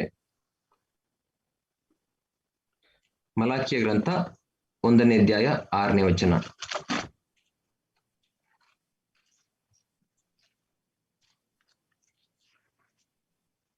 ನನ್ನ ನಾಮವನ್ನು ಧಿಕ್ಕರಿಸುವ ಯಾಜಕರೇ, ಮಗನು ತಂದೆಗೆ ಮಾನ ಸಲ್ಲಿಸುತ್ತಾನಲ್ಲ, ಆಳು ದಣಿಗೆ ಭಯಭಕ್ತಿ ತೋರಿಸುತ್ತಾನಷ್ಟೇ. ನಾನು ತಂದೆಯಾಗಿರಲು ನನಗೆ ಸಲ್ಲುವ ಮಾನವೆಲ್ಲಿ, ದಣಿಯಾಗಿರಲು ನನಗೆ ತೋರಿಸುವ ಭಯಭಕ್ತಿಯಲ್ಲಿ ಎಂದು ಸೇನಾಧೀಶ್ವರ ಯೆಹೋವನು ನಿಮಗೆ ನುಡಿಯುತ್ತಾನೆ. ಆದರೆ ನೀವು ಯಾವ ವಿಷಯದಲ್ಲಿ ನಿನ್ನ ನಾಮವನ್ನು ಧಿಕ್ಕರಿಸಿದ್ದೇವೆ ಅನ್ನುತ್ತೀರಿ? So here God is called the father of the nation of Israel. ಇಲ್ಲಿ ನಾವು ದೇವರನ್ನ ಇಸ್ರಾಯೇಲ್ ಜನಾಂಗಕ್ಕೆ, ಇಸ್ರಾಯೇಲ್ ರಾಷ್ಟ್ರಕ್ಕೆ ಆತನು ತಂದೆ ಎಂಬುದಾಗಿ ನೋಡುತ್ತೇವೆ. One more verse, there are many verses. Isaiah chapter 63 verse 16. ನಾವು ಯೆಶಾಯನ ಗ್ರಂಥ 63ನೇ ಅಧ್ಯಾಯ 16ನೇ ವಚನವನ್ನ ಕೂಡ ನಾವು ನೋಡಿಕೊಳ್ಳೋಣ. ಅನೇಕ ಈ ರೀತಿಯ ವಚನ ಭಾಗಗಳುಂಟು. ಯೆಶಾಯನ ಪ್ರವಾದನೆ ಗ್ರಂಥ 63ನೇ ಅಧ್ಯಾಯ 16ನೇ ವಚನ. ನೀನೇ ನಮ್ಮ ಪಿತೃವಾಗಿದ್ದೀಯಲ್ಲ, ಅಬ್ರಹಾಮನು ನಮ್ಮನ್ನರಿಯನು, ಇಸ್ರಾಯೇಲನು ನಮ್ಮನ್ನು ಗುರುತಿಸನು. ಯೆಹೋವಾ, ನೀನೇ ನಮ್ಮ ಪಿತೃ, ಆದಿಯಿಂದಲೂ ನಮ್ಮ ವಿಮೋಚಕನು ಅನ್ನಿಸಿಕೊಂಡಿದ್ದಿ. So in all these verses we see God is called the father of the nation of Israel. ಈ ಎಲ್ಲಾ ವಚನಗಳಲ್ಲಿಯೂ ನಾವು ದೇವರನ್ನ ಇಸ್ರಾಯೇಲ್ ಜನಾಂಗದ ತಂದೆ ಎಂಬುದಾಗಿ ಕರೆಯಲ್ಪಟ್ಟಿರುವುದನ್ನು ನಾವು ನೋಡುತ್ತೇವೆ. Only in the New Testament we can call God personally my father. ಆದರೆ ಹೊಸ ಒಡಂಬಡಿಕೆಗೆ ಬರುವಾಗ ಮಾತ್ರ ನಾವು ವೈಯಕ್ತಿಕವಾಗಿ ದೇವರನ್ನ ನನ್ನ ತಂದೆ ಎಂಬುದಾಗಿ ಕರೆಯಬಹುದು. And we can also call him our father collectively. ಮತ್ತು ಆತನನ್ನ ನಾವೆಲ್ಲರೂ ಒಟ್ಟಾಗಿ ನಮ್ಮ ತಂದೆ ಎಂಬುದಾಗಿಯೂ ಕೂಡ ಕರೆಯಬಹುದು. But a Jew would never dare to call God his personal father. ಆದರೆ ಒಬ್ಬ ಯಹೂದಿ ಯಾವುದೇ ಕಾರಣಕ್ಕೂ ದೇವರನ್ನ ನನ್ನ ವೈಯಕ್ತಿಕವಾದಂತ ತಂದೆ ಎಂಬುದಾಗಿ ಕರೆಯುವುದಕ್ಕೆ ಧೈರ್ಯ ಮಾಡುವುದಿಲ್ಲ. But God is called the father of nation of Israel. ಆದರೆ ಅವರು ತಮ್ಮ ದೇವರನ್ನ ಇಸ್ರಾಯೇಲ್ ಜನಾಂಗದ ಅಥವಾ ರಾಷ್ಟ್ರದ ದೇವರು ಎಂಬುದಾಗಿ ಒಟ್ಟಾಗಿ ಕರೆಯುತ್ತಾರೆ. That is the first sense in which God is called the father. ಮೊದಲನೆಯದಾಗಿ ಅವ ದೇವರನ್ನ ತಂದೆ ಎಂಬುದಾಗಿ ಕರೆಯಲ್ಪಟ್ಟಿರುವಂತಹ ಆ ಒಂದು ಅರ್ಥ ಇದಾಗಿದೆ. Secondly, God is called the father of all those who believe him, the New Testament faith. ಎರಡನೆಯದಾಗಿ ದೇವರನ್ನ ಆತನನ್ನ ನಂಬುವವರೆಲ್ಲರ ತಂದೆ ಎಂಬುದಾಗಿ ಹೊಸ ಒಡಂಬಡಿಕೆಯ ನಂಬಿಕೆಯು ಅದು ಕರೆಯುತ್ತದೆ. We just read Matthew chapter 6 verse 6 to 13 very clearly, our Father in heaven. ನಾವು ಈಗಾಗಲೇ ಸ್ಪಷ್ಟವಾಗಿ ಮತ್ತಾಯನ ಸುವಾರ್ತೆ 6ನೇ ಅಧ್ಯಾಯ 10ರಿಂದ 13ನೇ ವಚನದವರೆಗೆ ನಾವು ನೋಡುವಾಗ ಅಲ್ಲಿ ಪರಲೋಕದಲ್ಲಿರುವ ನಮ್ಮ ತಂದೆ ಎಂಬುದಾಗಿ ಕರೆದಿರುವುದನ್ನು ನೋಡುತ್ತೇವೆ. That relationship is because of the Lord Jesus Christ. When we believe in the Lord Jesus Christ, God the Father become our Father, my Father. ಇದು ಹೇಗೆ ಸಾಧ್ಯವಾಯಿತು ಎಂಬುದಾಗಿ ನಾವು ನೋಡುವಾಗ ಅದು ಯೇಸು ಕ್ರಿಸ್ತನಿಂದ ಆತನ ಮೂಲಕ ಮಾತ್ರ ಸಾಧ್ಯವಾಯಿತು. ಯಾಕೆಂದರೆ ಯೇಸು ಕ್ರಿಸ್ತನನ್ನ ನಾವು ನಮ್ಮ ರಕ್ಷಕನೆಂಬುದಾಗಿ ಒಪ್ಪಿಕೊಳ್ಳುವಾಗ ದೇವರನ್ನು ನಾವು ನಮ್ಮ ತಂದೆ ಎಂಬುದಾಗಿ ಕರೆಯಬಹುದಾಗಿದೆ. So father of the nation of Israel. ಆದ್ದರಿಂದ ಮೊದಲನೇದಾಗಿ ಇಸ್ರಾಯೇಲ್ ಜನಾಂಗದ ದೇವರು ತಂದೆ. Secondly, the father of the believers in the New Testament. ಎರಡನೇದಾಗಿ ಹೊಸ ಒಡಂಬಡಿಕೆಯ ವಿಶ್ವಾಸಿಗಳ ತಂದೆಯು. Thirdly, father who is the one who created everyone. ಮೂರನೇದಾಗಿ ಎಲ್ಲವನ್ನ ಅಥವಾ ಎಲ್ಲರನ್ನ ಸೃಷ್ಟಿ ಮಾಡಿದಂತಹ ತಂದೆಯು. Ephesians 3:14 and 15. ಎಫೆಸದವರಿಗೆ ಬರೆದ ಪತ್ರಿಕೆ 1ನೇ ಅಧ್ಯಾಯ 3:14 and 15. 3ನೇ ಅಧ್ಯಾಯ 14 and 15. 14 ಮತ್ತು 15ನೇ ವಚನ. ಹೀಗಿರಲಾಗಿ ಯಾವ ತಂದೆಯಿಂದ ಭೂಪರಲೋಕಗಳಲ್ಲಿರುವ ಪ್ರತಿ ಜನವು ಹೆಸರು ತೆಗೆದುಕೊಳ್ಳುತ್ತದೋ ಆ ತಂದೆಯ ಮುಂದೆ ನಾವು ಮೊಣಕಾಲೂರಿಕೊಂಡು. Let me make it little clear here. God is the one who created everyone, all mankind. God is the one who created them from Adam and then later from Noah's family. ಇನ್ನು ಸ್ಪಷ್ಟವಾಗಿ ನಾನು ನಿಮಗೆ ಇಲ್ಲಿ ಹೇಳಲಿಕ್ಕೆ ಇಷ್ಟಪಡುವುದೇನೆಂದರೆ, ಮನುಷ್ಯರನ್ನೆಲ್ಲಾ ಸೃಷ್ಟಿ ಮಾಡಿದ ಆತನು ದೇವರು ಆದಾಮನಿಂದ ಹಿಡಿದು ನೋಹನವರೆಗೂ ಮತ್ತು ನೋಹನ ಸಂತಾನದ ಮುಂದಿನವರೆಗೂ ಬರುವಂತಹ ಎಲ್ಲ ಜನರನ್ನ ಸೃಷ್ಟಿ ಮಾಡಿದ ಆತನು ನಮ್ಮ ಕರ್ತನ ದೇವರಾಗಿದ್ದಾನೆ. But in one sense, everyone can say God is their father as creator. ಒಂದು ಅರ್ಥದಲ್ಲಿ ಹೇಳುವುದಾದರೆ ಈ ಭೂಲೋಕದಲ್ಲಿರುವಂತಹ ಎಲ್ಲ ಜನರೂ ಕೂಡ ಆತನು ಸೃಷ್ಟಿಕರ್ತನಾಗಿರೋದರಿಂದ ಒಂದು ಅರ್ಥದಲ್ಲಿ ಆತನನ್ನ ತಂದೆ ಎಂಬುದಾಗಿ ಕರೆಯಬಹುದು. But because man sinned, he went away from God and he was deceived by Satan. Man has come under the rule of Satan. ಆದರೆ ಮನುಷ್ಯನು ಆತನು ಪಾಪಕ್ಕೆ ಗುಲಾಮನಾಗಿ ಸೈತಾನನಿಂದ ಆತನು ವಂಚಿಸಲ್ಪಟ್ಟು ಪಾಪವನ್ನ ಮಾಡಿದ್ದರಿಂದ ಆತನು ಸೈತಾನನ ಅಧೀನಕ್ಕೆ ಅಥವಾ ಆಳ್ವಿಕೆಯ ಅಡಿಯಲ್ಲಿ ಬಂದನು. So in one sense we became the children of Satan. ಇನ್ನೊಂದು ಮಾತಿನಲ್ಲಿ ಹೇಳುವುದಾದ್ರೆ ನಾವು ಸೈತಾನನ ಮಕ್ಕಳಾಗಿ ಬಿಟ್ಟೆವು. Jesus Christ, when the Jewish people, the Pharisees, religious leaders were telling him that we are the children of Abraham, Jesus said, no, you are the children of your father, the devil. ಯೇಸು ಕ್ರಿಸ್ತನು ಫರಿಸಾಯರು ಮತ್ತು ಆ ಶಾಸ್ತ್ರಿಗಳು ನಾವು ಅಬ್ರಹಾಮನ ಸಂತಾನದವರು ಅಥವಾ ಅಬ್ರಹಾಮನ್ ನಮಗೆ ತಂದೆ ಎಂಬುದಾಗಿ ಹೇಳುವಾಗ ಆತನು ಹೇಳಿದನು, ಇಲ್ಲ, ನೀವು ಅಬ್ರಹಾಮನ ಮಕ್ಕಳಲ್ಲ, ಬದಲಾಗಿ ಸೈತಾನನು ನಿಮ್ಮ ತಂದೆ ಎಂಬುದಾಗಿ ಆತನು ಹೇಳಿದನು. So we were all children of the devil when we were born as dead in sins and trespasses. ನಾವು ಪಾಪದಲ್ಲಿಯೂ ಮತ್ತು ಅವಿಧೇಯತೆಯಲ್ಲಿಯೂ ಹುಟ್ಟಿದಾಗ ನಾವೆಲ್ಲರೂ ಸೈತಾನನ ಮಕ್ಕಳಾಗಿ ಬಿಟ್ಟೆವು. That is why Bible very clearly says we have to become the children of God. John 1:12. ಆದ್ದರಿಂದ ಸತ್ಯವೇದ ಸ್ಪಷ್ಟವಾಗಿ ಹೇಳುತ್ತದೆ, ಯೋಹಾನನ ಸುವಾರ್ತೆ 1ನೇ ಅಧ್ಯಾಯ 12ನೇ ವಚನದಲ್ಲಿ, ಆದ್ದರಿಂದ ನಾವೆಲ್ಲರೂ ದೇವರ ಮಕ್ಕಳಾಗಬೇಕಾಗಿದೆ. But every person in the world can call God Father because of creation. ಆದರೆ ಭೂಮಿಯಲ್ಲಿರುವಂತಹ ಎಲ್ಲಾ ಮನುಷ್ಯರು ಯೇಸು ದೇವರನ್ನ ತಂದೆ ಎಂಬುದಾಗಿ ಕರೆಯಬಹುದು, ಯಾಕಂದರೆ ಆತನು ಸೃಷ್ಟಿಕರ್ತನಾಗಿರುವುದರಿಂದ. That is all. They need to be born again. They need to be born into the family of God. Then only they can call him our Father, my Father in heaven. ಆದರೆ ಅವರು ಆ ದೇವರನ್ನ ಅಂಗೀಕರಿಸಿಕೊಂಡು ಆತನ ಕುಟುಂಬದ ಒಂದು ಸದಸ್ಯರಾಗುವುದಾದರೆ ಮಾತ್ರ ಆತನನ್ನ ನನ್ನ ವೈಯಕ್ತಿಕವಾದಂತಹ ತಂದೆ ಎಂಬುದಾಗಿ ಕರೆಯಬಹುದು. If you look at 1 Corinthians chapter 8 verse 6. ನಾವು 1 ಕೊರಿಂಥ 8ನೇ ಅಧ್ಯಾಯ 6ನೇ ವಚನವನ್ನು ನಾವು ನೋಡಿಕೊಳ್ಳುವಾಗ,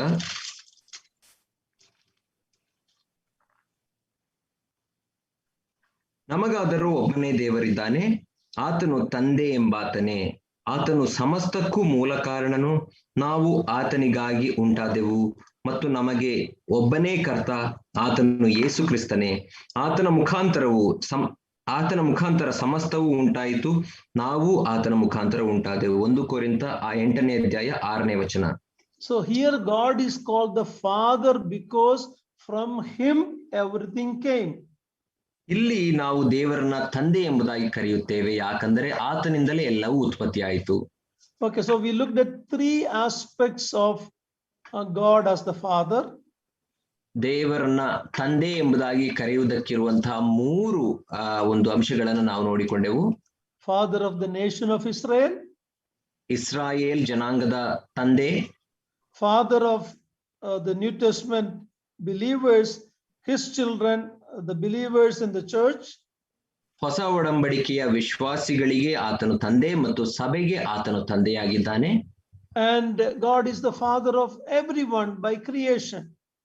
ಮತ್ತು ದೇವರು ಆತನ ಸೃಷ್ಟಿಕರ್ತನಾಗಿರುವುದರಿಂದ ಎಲ್ಲರ ತಂದೆಯು ಆತನೊಬ್ಬನೇ ಆಗಿದ್ದಾನೆ. Fourthly, there is a unique way God is the Father of the Lord Jesus Christ.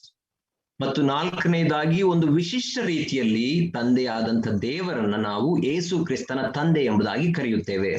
Ephesians 1:3, very familiar to all of us. ಎಫೆಸದವರಿಗೆ ಬರೆದ ಪತ್ರಿಕೆ 1ನೇ ಅಧ್ಯಾಯ 3ನೇ ವಚನ ನಮ್ಮೆಲ್ಲರಿಗೂ ಚಿರಪರಿಚಿತವಾದಂಥ ವಚನ ಭಾಗವಾಗಿದೆ. Blessed be the God and Father of our Lord Jesus Christ. ಎಫೆಸದವರಿಗೆ ಬರೆದ ಪತ್ರಿಕೆ 1ನೇ ಅಧ್ಯಾಯ 3ನೇ ವಚನ, ನಮ್ಮ ಕರ್ತನಾದ ಯೇಸು ಕ್ರಿಸ್ತನ ದೇವರೂ ತಂದೆಯೂ ಆಗಿರುವ ಆತನಿಗೆ ಸ್ತೋತ್ರ. So God is called the Father of the Lord Jesus Christ. ಇಲ್ಲಿ ದೇವರನ್ನ ನಮ್ಮ ಕರ್ತನಾದ ಯೇಸು ಕ್ರಿಸ್ತನ ತಂದೆ ಎಂಬುದಾಗಿ ಕರೆದಿದ್ದಾರೆ. Now again, when we talk to Muslim friends, they will say, how can God have a son? How can God be a father? How can he have a son? They misunderstand. ಇಲ್ಲಿ ಮತ್ತೆ ನಮ್ಮ Muslim ಸ್ನೇಹಿತರುಗಳು ಹೇಗೆ ದೇವರಿಗೆ ತಂದೆ ಇರಲಿಕ್ಕೆ ಸಾಧ್ಯ ಅಥವಾ ದೇವರಿಗೆ ಮಗನಿರಲಿಕ್ಕೆ ಸಾಧ್ಯ ಎಂಬುದಾಗಿ ತಪ್ಪಾಗಿ ಅವರು ಅರ್ಥ ಮಾಡಿಕೊಳ್ಳುತ್ತಾರೆ. We need to understand it is not a son born to God, but it is God the Son. ಇಲ್ಲಿ ನಾವು ಅರ್ಥ ಮಾಡಿಕೊಳ್ಳಬೇಕಾದ ಸಂಗತಿ ಏನೆಂದರೆ ದೇವರಿಗೆ ಹುಟ್ಟಿದಂತಹ ಮಗನಲ್ಲ, ಆದರೆ ಮಗನಾದಂತಹ ದೇವರು. Yeah, it is a title of the Son, that he is the Son, he is the heir of everything, he is by whom everything is created. So Son is equal with God, and it is the Trinitarian relationship we see here. ಇಲ್ಲಿ ದೇವರನ್ನ ಯೇಸು ಕ್ರಿಸ್ತನಿಗೆ ದೇವರಿಗೆ ಕೊಡಲ್ಪಟ್ಟಿರುವಂತಹ ಒಂದು ಹೆಸರು ಅದು ಮಗನಾದ ದೇವರು ಎಂಬುದಾಗಿ ಅಷ್ಟೇ. ಅದರ ಅರ್ಥ ಎಲ್ಲದಕ್ಕೂ ಆತನೇ ಅಧಿಕಾರಿ, ಒಡೆಯನು, ಅಥವಾ ಎಲ್ಲವೂ ಸೃಷ್ಟಿ ಮಾಡಲ್ಪಟ್ಟಿರುವಂತದ್ದು ಆತನಿಗಾಗಿಯೇ ಎಂಬುದಾಗಿ. ಇದು ಆ ತ್ರಯೇಕತ್ವದಲ್ಲಿ ಆ ದೈವತ್ವಕ್ಕೆ ಇರುವಂತ ಸಂಬಂಧವನ್ನ ಮಾತ್ರ ಅದು ತೋರಿಸುತ್ತದೆ ಅಷ್ಟೇ. So he is the Father of the Lord Jesus Christ, the Father, Son, and the Holy Spirit. The Son is none other than God the Son. ಆದ್ದರಿಂದ ಇಲ್ಲಿ ತಂದೆ, ಮಗ, ಪವಿತ್ರಾತ್ಮ ಎಂಬುದಾಗಿ ಹೇಳುವಾಗ, ಮಗನಾದ ದೇವರು ಎಂಬುದಾಗಿ ಹೇಳುವಾಗ ಅದು ಬೇರೆ ಯಾರು ಅಲ್ಲ, ಅದು ಯೇಸು ಕ್ರಿಸ್ತನ ನಾಮವಷ್ಟೇ.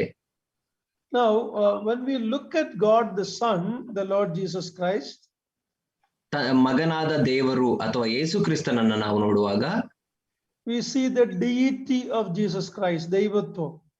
ಯೇಸು ಕ್ರಿಸ್ತನ ದೈವತ್ವವನ್ನು ನಾವು ನೋಡುತ್ತೇವೆ. When you turn to Isaiah chapter 9 verse 6, ಯೆಶಾಯನ ಪ್ರವಾದನೆಯ ಗ್ರಂಥ 9ನೇ ಅಧ್ಯಾಯ 6ನೇ ವಚನಕ್ಕೆ ನೀವು ಬರುವಾಗ, let's read Isaiah chapter 9 verse 6. ಯೆಶಾಯನ ಗ್ರಂಥ 9ನೇ ಅಧ್ಯಾಯ 6ನೇ ವಚನವನ್ನು ನಾವು ನೋಡಿಕೊಳ್ಳೋಣ. ಒಂದು ಮಗು ನಮಗಾಗಿ ಹುಟ್ಟಿದೆ ಅಷ್ಟೇ, ವರದ ಮಗನು ನಮಗೆ ದೊರೆತನು, ಆಡಳಿತವು ಅವನ ಬಾಹುವಿನ ಮೇಲಿರುವುದು, ಅದ್ಭುತ ಸ್ವರೂಪನು, ಆಲೋಚನಾಕರ್ತನು, ಪರಾಕ್ರಮಿಯಾದ ದೇವರು, ನಿತ್ಯನಾದ ತಂದೆ, ಸಮಾಧಾನದ ಪ್ರಭುವು ಎಂಬುವು ಅವನ ಹೆಸರು. Very clearly here we read that the child was born, but the son was given. ಇಲ್ಲಿ ನಾವು ಸ್ಪಷ್ಟವಾಗಿ ನಾವು ನೋಡುತ್ತೇವೆ, ಒಂದು ಮಗುವು ಹುಟ್ಟಿದೆ ಅಷ್ಟೇ, ವರದ ಮಗನು ನಮಗೆ ದೊರೆತನು ಅಥವಾ ಕೊಡಲ್ಪಟ್ಟನು. In other words, before the child was born, the son was there in eternity. ಇನ್ನೊಂದು ಅರ್ಥದಲ್ಲಿ ಹೇಳುವುದಾದರೆ, ಆ ಮಗುವು ಹುಟ್ಟುವುದಕ್ಕಿಂತ ಮುಂಚೆಯೇ ಮಗನು ಆತನು ನಿತ್ಯತ್ವದಲ್ಲಿ ಇದ್ದವನಾಗಿದ್ದನು. His name is Mighty God. ಆತನ ಹೆಸರು ಅದ್ಭುತ ಸ್ವರೂಪ, ನಿತ್ಯನಾದ ತಂದೆ, Mighty God, ಪರಾಕ್ರಮಿಯಾದ ದೇವರು ಎಂಬುದಾಗಿ. See, the son's name is Parakramiyada Devaru. The son is none other than God. ಇಲ್ಲಿ ಮಗನ ಹೆಸರು ಪರಾಕ್ರಮಿಯಾದ ದೇವರು ಅಂದರೆ ಮಗನು ಬೇರೆ ಯಾರು ಅಲ್ಲ, ಆತನೇ ದೇವರಾಗಿದ್ದಾನೆ. We saw that in John 1:1. ಅದನ್ನೇ ನಾವು ಯೋಹಾನ ಸುವಾರ್ತೆ 1ನೇ ಅಧ್ಯಾಯ 1ನೇ ವಚನದಲ್ಲಿ ನೋಡಿಕೊಂಡೆವು. We can see that in Hebrews 1:8. ಅದನ್ನೇ ನಾವು ಮತ್ತೆ ಇಬ್ರಿಯದವರಿಗೆ ಬರೆದ ಪತ್ರಿಕೆ 1ನೇ ಅಧ್ಯಾಯ 8ನೇ ವಚನದಲ್ಲಿಯೂ ಮತ್ತೆ ನೋಡಿಕೊಳ್ಳಬಹುದು. Look at Hebrews 1:8. It's a very important verse.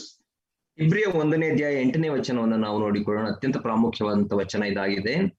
ಮಗನ ವಿಷಯದಲ್ಲಿ ಆದರೂ ದೇವರೇ, ನಿನ್ನ ಸಿಂಹಾಸನವು ಯುಗ ಯುಗಾಂತರಗಳಲ್ಲಿಯೂ ಇರುವುದು, ನ್ಯಾಯದಂಡವೇ ನಿನ್ನ ರಾಜದಂಡವಾಗಿದೆ. Here it's interesting. God the Father is calling the Son, "Oh God." ಇಲ್ಲಿ ಇದು ಅತ್ಯಂತ ವಿಶೇಷವಾದದ್ದು ಮತ್ತು ಕುತೂಹಲಕಾರಿ ಏನೆಂದರೆ, ಇಲ್ಲಿ ತಂದೆಯಾದಂತ ದೇವರು ಮಗನನ್ನ ಓ ದೇವರೇ ಎಂಬುದಾಗಿ ಕರೆಯುತ್ತಿದ್ದಾನೆ. It is a quotation from Psalm 45 verse 6. ಇದು ಕೀರ್ತನೆ 45ನೇ ಅಧ್ಯಾಯ 6ನೇ ವಚನದಿಂದ ತೆಗೆದುಕೊಳ್ಳಲ್ಪಟ್ಟಂತಹ ವಚನ ಭಾಗವಾಗಿದೆ. Let's read that. Psalm 45 verse 6. ನಾವು ಕೀರ್ತನೆ 45ನೇ ಅಧ್ಯಾಯ 6ನೇ ವಚನವನ್ನು ನಾವು ನೋಡಿಕೊಳ್ಳೋಣ. ದೇವರೇ, ನಿನ್ನ ಸಿಂಹಾಸನವು ಯುಗ ಯುಗಾಂತರಗಳಲ್ಲಿಯೂ ಇರುವುದು, ನಿನ್ನ ರಾಜದಂಡವು ನ್ಯಾಯಸ್ಥಾಪಕವಾದದ್ದೇ. So God is calling the Son, "Oh God." ಇಲ್ಲಿ ದೇವರು ಮಗನನ್ನ ಓ ದೇವರೇ ಎಂಬುದಾಗಿ ಕರೆಯುತ್ತಿದ್ದಾನೆ. The same thing we can see in Psalm 102 verse 12. ಅದೇ ರೀತಿ 102ನೇ ಕೀರ್ತನೆ 12ನೇ ವಚನದಲ್ಲಿಯೂ ಕೂಡ ನಾವು ಇದನ್ನೇ ನೋಡಿಕೊಳ್ಳಬಹುದು. 102ನೇ ಕೀರ್ತನೆ 12ನೇ ವಚನ.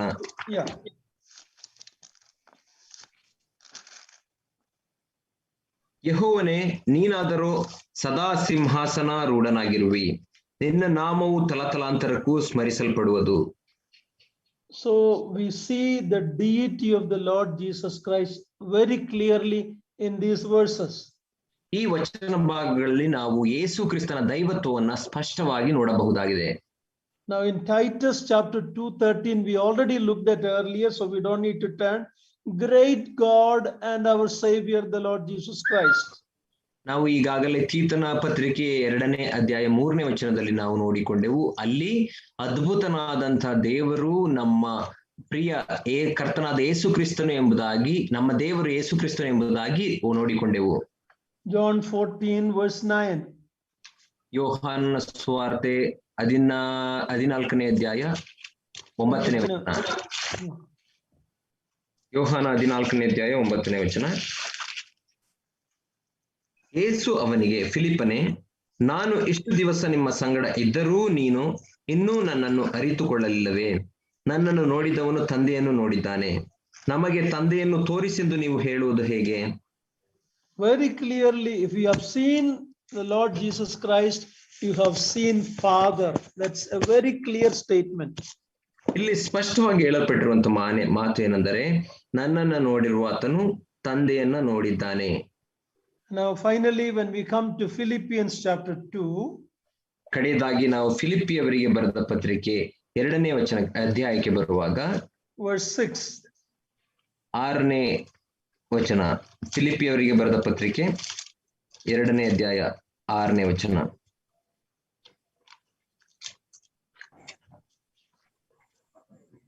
ಆತನು ದೇವ ಸ್ವರೂಪ,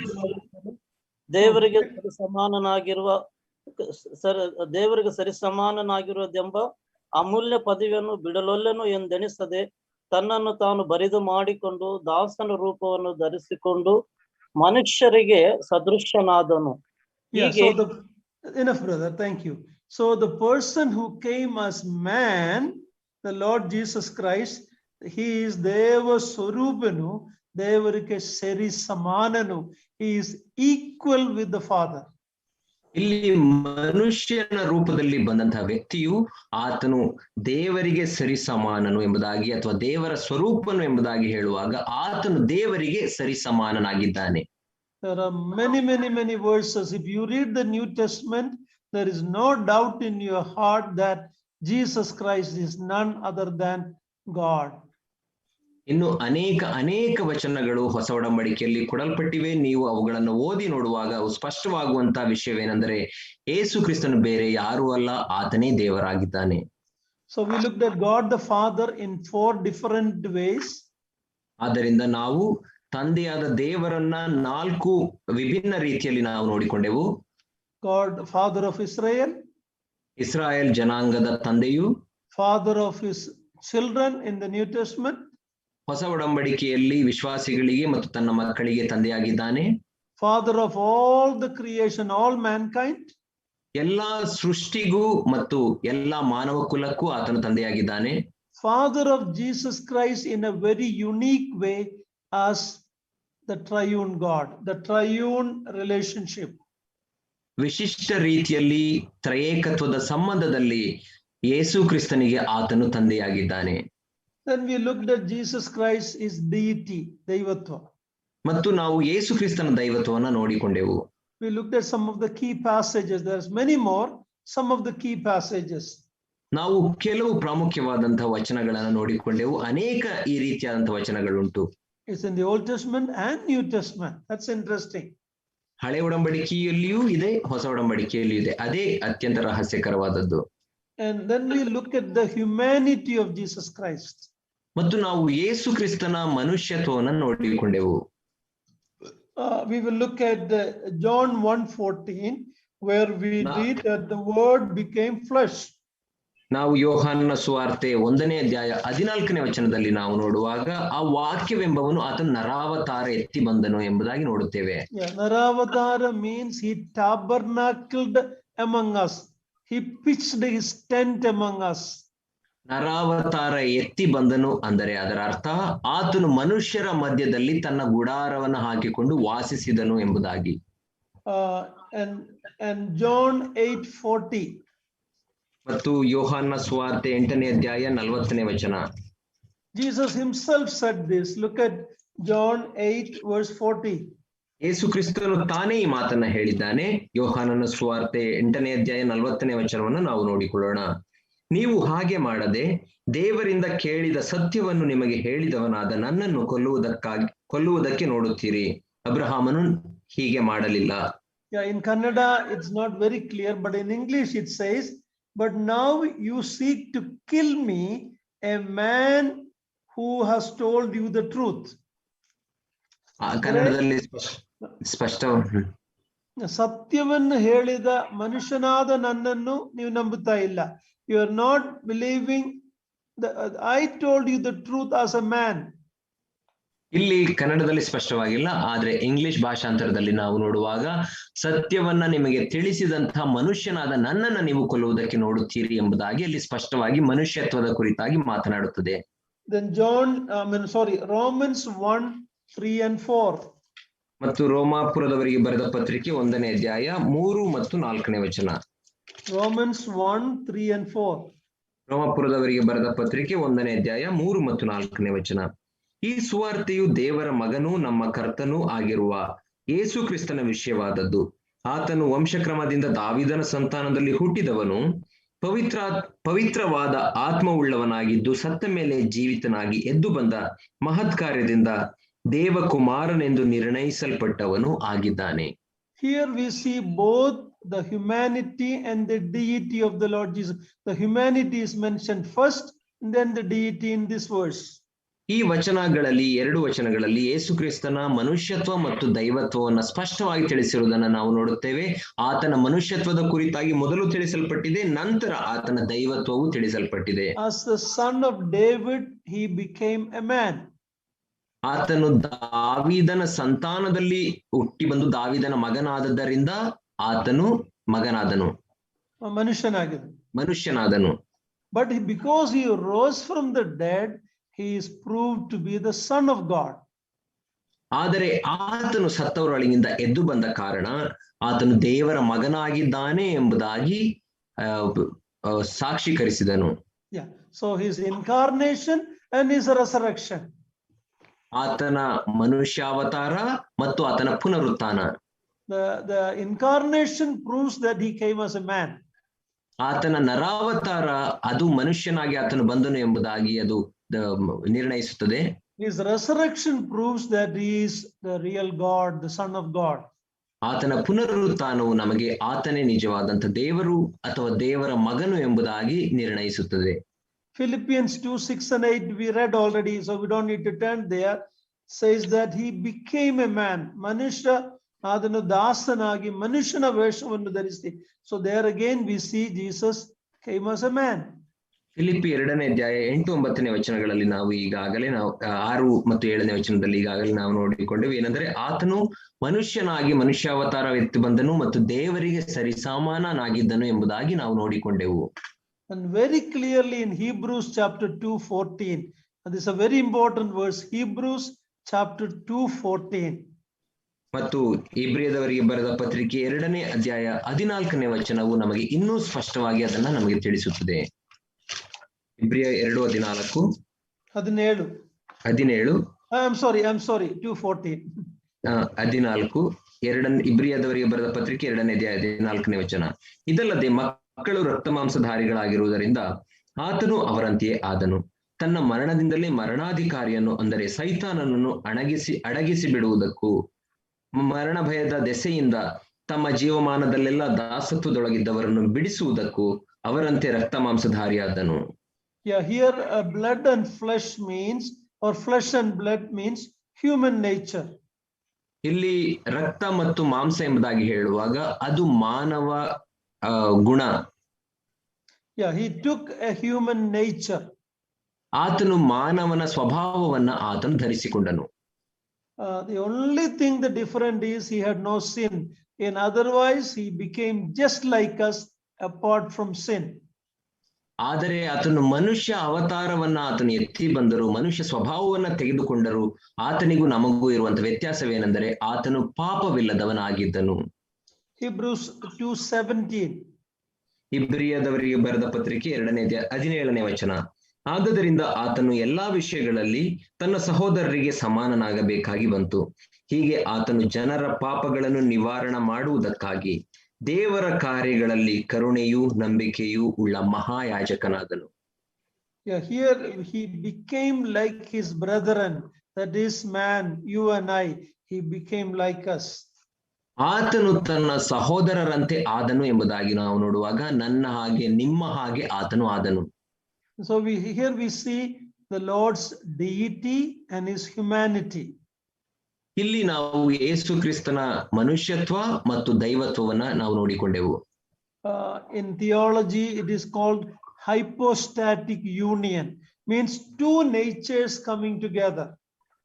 ನಾವು ಆ ಒಂದು ದೈವಶಾಸ್ತ್ರದ ಭಾಷೆಯಲ್ಲಿ ಹೇಳುವುದಾದರೆ ಅದು ಹೈಪೋಸ್ಟ್ಯಾಟಿಕ್ ಯೂನಿಯನ್ ಎಂಬುದಾಗಿ ಹೇಳುತ್ತೇವೆ, ಅಥವಾ ಎರಡು ಸ್ವಭಾವಗಳು ಒಟ್ಟಿಗೆ ಬಂದು ಅದು ಏಕವಾಗುವಂತದ್ದು ಅಥವಾ ಮಿಲನವಾಗುವುದನ್ನ ಆ ರೀತಿ ಕರೆಯುತ್ತೇವೆ. Union of deity and humanity, ಅಂದರೆ ಮನುಷ್ಯತ್ವ ಮತ್ತು ದೈವತ್ವ ಮನುಷ್ಯತ್ವ. Start with the deity. Okay, ದೈವತ್ವ ಮತ್ತು ಮನುಷ್ಯತ್ವ ಎರಡು ಒಂದಾಗುವುದನ್ನ ನಾವು ಹೈಪೋಸ್ಟ್ಯಾಟಿಕ್ ಎಂಬುದಾಗಿ ಕರೆಯುತ್ತೇವೆ. ಹೈಪೋಸ್ಟ್ಯಾಟಿಕ್ ಯೂನಿಯನ್ ಅಥವಾ ಹೈಪೋಸ್ಟ್ಯಾಟಿಕ್ ಒಂದಾಗಿ ಬರುವುದು. I don't know what. Jesus, God is a spirit, we read in John chapter 4. ನಾವು ಯೇಸು ಕ್ರಿಸ್ತನು ಆತನು ದೇವರು ಆತ್ಮಸ್ವರೂಪಿ ಎಂಬುದಾಗಿ ನಾವು ಯೋಹಾನ ಸುವಾರ್ತೆ 1ನೇ ಅಧ್ಯಾಯದಲ್ಲಿ ನಾವು ನೋಡುತ್ತೇವೆ. So the triune God is spirit. ಆದ್ದರಿಂದ ತ್ರಿಯೇಕ ದೇವರು ಕೂಡ ಆತನು ಆತ್ಮವಾಗಿದ್ದಾನೆ. But the second person of the Trinity took a human form. ಆದರೆ ತ್ರಿಯೇಕತ್ವದ ಎರಡನೆಯ ವ್ಯಕ್ತಿ ಆತನು ಮನುಷ್ಯಧಾರಿಯಾಗಿ ಬಂದನು. So he is the one who took a hypostatic union, deity and humanity together. ಆದ್ದರಿಂದ ಆತನೇ ಈ ಹೈಪೋಸ್ಟ್ಯಾಟಿಕ್ ಒಕ್ಕೂಟ ಅಥವಾ ಯೂನಿಯನ್ ಎಂಬುದಾಗಿ ಹೇಳುವಾಗ ಮನುಷ್ಯ ದೈವಾವತಾರ ಇದ್ದಂಥವನು ಮನುಷ್ಯಾವತಾರ ವ್ಯಕ್ತಿ ಎರಡು ಒಂದಾಗಿ ಬಂದ ಆತನೇ. In Jesus Christ we see the union of two natures, deity and humanity. ನಾವು ನಮ್ಮ ಕರ್ತನಾದ ಯೇಸು ಕ್ರಿಸ್ತನಲ್ಲಿ ಈ ಎರಡು ಸ್ವಭಾವಗಳು ದೈವತ್ವ ಮತ್ತು ಮನುಷ್ಯತ್ವ ಎರಡು ಒಂದಾಗಿ ಇರುವುದನ್ನು ನಾವು ನೋಡುತ್ತೇವೆ. As a result of that, Jesus remains as a God man forever from that time onwards. ಅದರ ಫಲಿತಾಂಶವಾಗಿ ಯೇಸು ಕ್ರಿಸ್ತನು ಮಾನವನಾದ ದೇವ ಮನುಷ್ಯ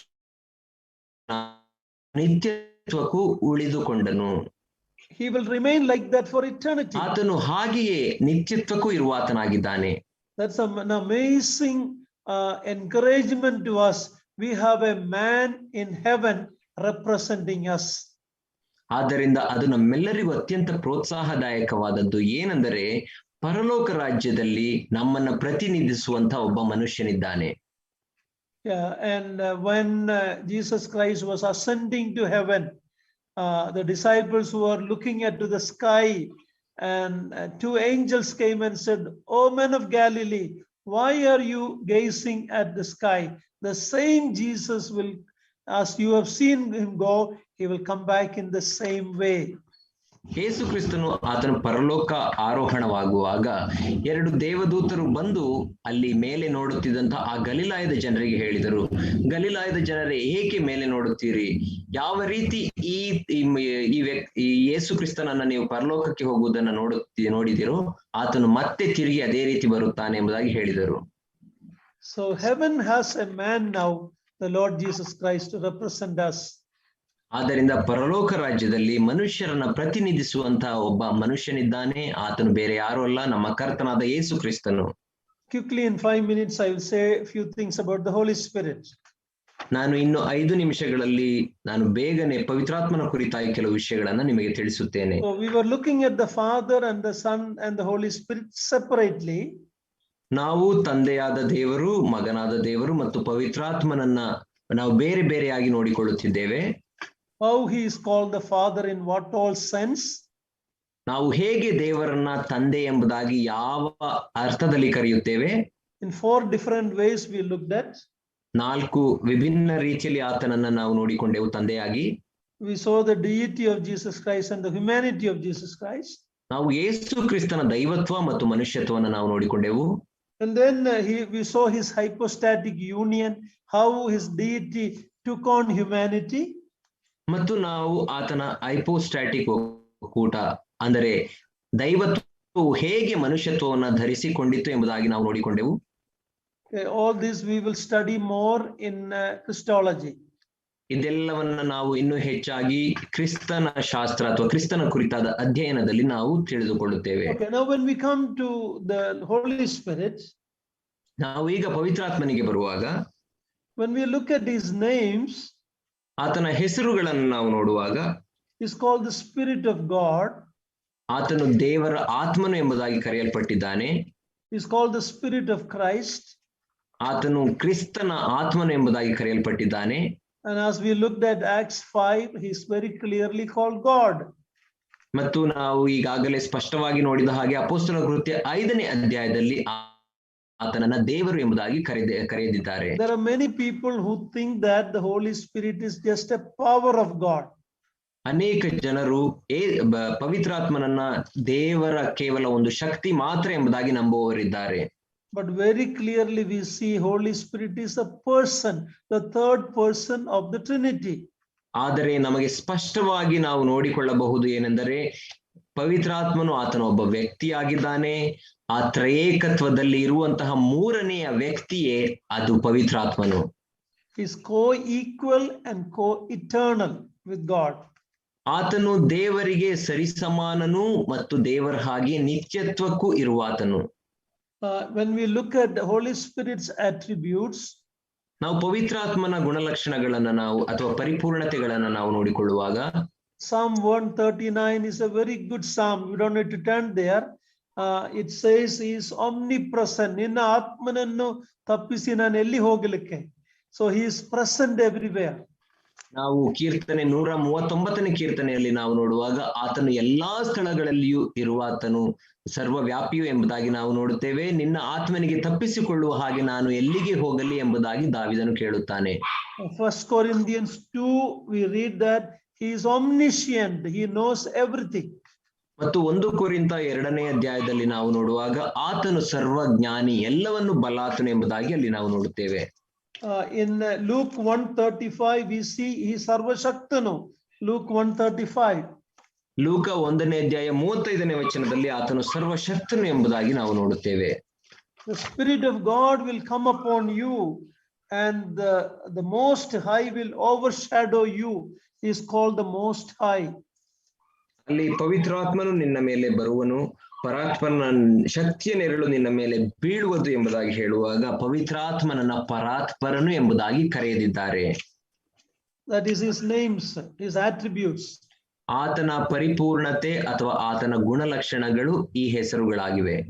When you look at the work of the Holy Spirit, ನಾವು ಪವಿತ್ರಾತ್ಮನ ಕಾರ್ಯಗಳನ್ನು ನಾವು ನೋಡುವಾಗ we see his work in creation. ಆತನ ಕಾರ್ಯ ಸೃಷ್ಟಿ ಕ್ರಮದಲ್ಲಿಯೂ ನಾವು ನೋಡುತ್ತೇವೆ. ಸೃಷ್ಟಿಯ ಕಾರ್ಯದಲ್ಲಿ ಆತನು ಕೆಲಸ ಮಾಡಿದ್ದಾನೆ. We see his works in the miracles Jesus performed. ಮತ್ತು ಯೇಸು ಕ್ರಿಸ್ತನು ಮಾಡಿದಂತಹ ಆ ಅದ್ಭುತ ಕಾರ್ಯಗಳಲ್ಲಿ ಆತನ ಕಾರ್ಯವನ್ನು ನಾವು ನೋಡುತ್ತೇವೆ. 2 Peter 1:20 and 21 says his work in the revelation of the word of God. All scripture is inspired by, we read in 2 Timothy chapter 3. 2 ಪೇತ್ರ 1ನೇ ಅಧ್ಯಾಯ 2ನೇ ವಚನದಲ್ಲಿ ನಾವು ನೋಡಿಕೊಳ್ಳುವ ಹಾಗೆ ಎಲ್ಲಾ ವಾಕ್ಯವು ದೇವರಾತ್ಮ ಪ್ರೇರಿತವಾದದ್ದು ಎಂಬುದಾಗಿ ನಾವು ನೋಡುತ್ತೇವೆ. ಅದೇ ರೀತಿ 1 ತಿಮೋತಿಯನಿಗೆ ಬರೆದ ಪತ್ರಿಕೆ 2 Timothy 3. 2 ತಿಮೋತಿಯನಿಗೆ ಬರೆದ ಪತ್ರಿಕೆ 3ನೇ ಅಧ್ಯಾಯದಲ್ಲಿಯೂ ದೈವ ಪ್ರೇರಿತವಾದಂತಹ ಪ್ರತಿಯೊಂದು ಶಾಸ್ತ್ರವು ಎಂಬುದಾಗಿ ಅಲ್ಲಿ ನಾವು ನೋಡುತ್ತೇವೆ. ಎಂದರೆ ದೇವರ ವಾಕ್ಯವುದು ಪವಿತ್ರಾತ್ಮನಿಂದ ಪ್ರೇರೇಪಿಸಲ್ಪಟ್ಟಿದೆ. So his work in creation, ಆದ್ದರಿಂದ ಸೃಷ್ಟಿ ಕ್ರಮದಲ್ಲಿ, ಸೃಷ್ಟಿಯ ಕಾರ್ಯದಲ್ಲಿ ಆತನು ಕೆಲಸ ಮಾಡಿದ್ದಾನೆ. his work in the revelation of the word of God, ದೇವರ ವಾಕ್ಯವನ್ನ ಪ್ರಕಟಿಸುವುದರಲ್ಲಿ ಆತನ ಕಾರ್ಯವು ಕಾಣುತ್ತದೆ. and when you look at his personality, ಆತನ ವ್ಯಕ್ತಿತ್ವವನ್ನು ನಾವು ನೋಡುವಾಗ, so remember, many people think that Holy Spirit is only a power.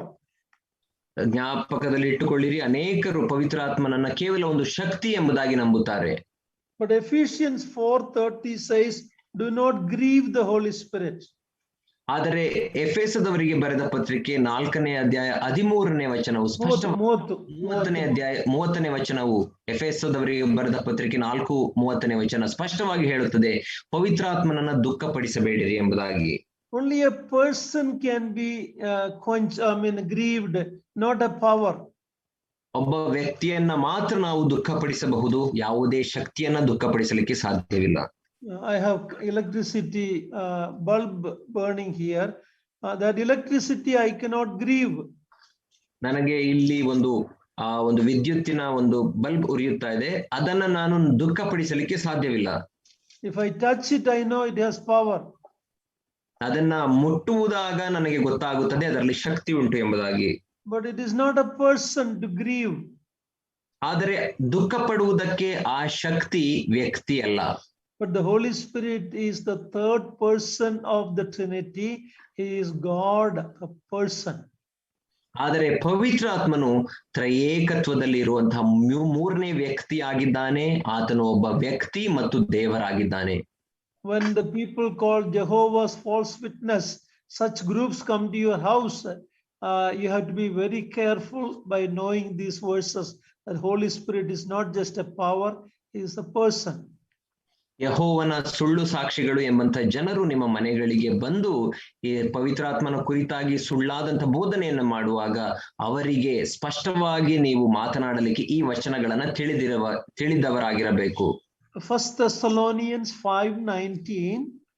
1 ಥೆಸಲೋನಿಕದವರಿಗೆ ಬರೆದ ಪತ್ರಿಕೆ 5ನೇ ಅಧ್ಯಾಯ 19ನೇ ವಚನದಲ್ಲಿ ನಾವು ನೋಡುವಾಗ, do not quench the spirit. ಅಲ್ಲಿ ಪವಿತ್ರಾತ್ಮನನ್ನ ನಂದಿಸಬೇಡಿರಿ ಎಂಬುದಾಗಿ ನೋಡುತ್ತೇವೆ.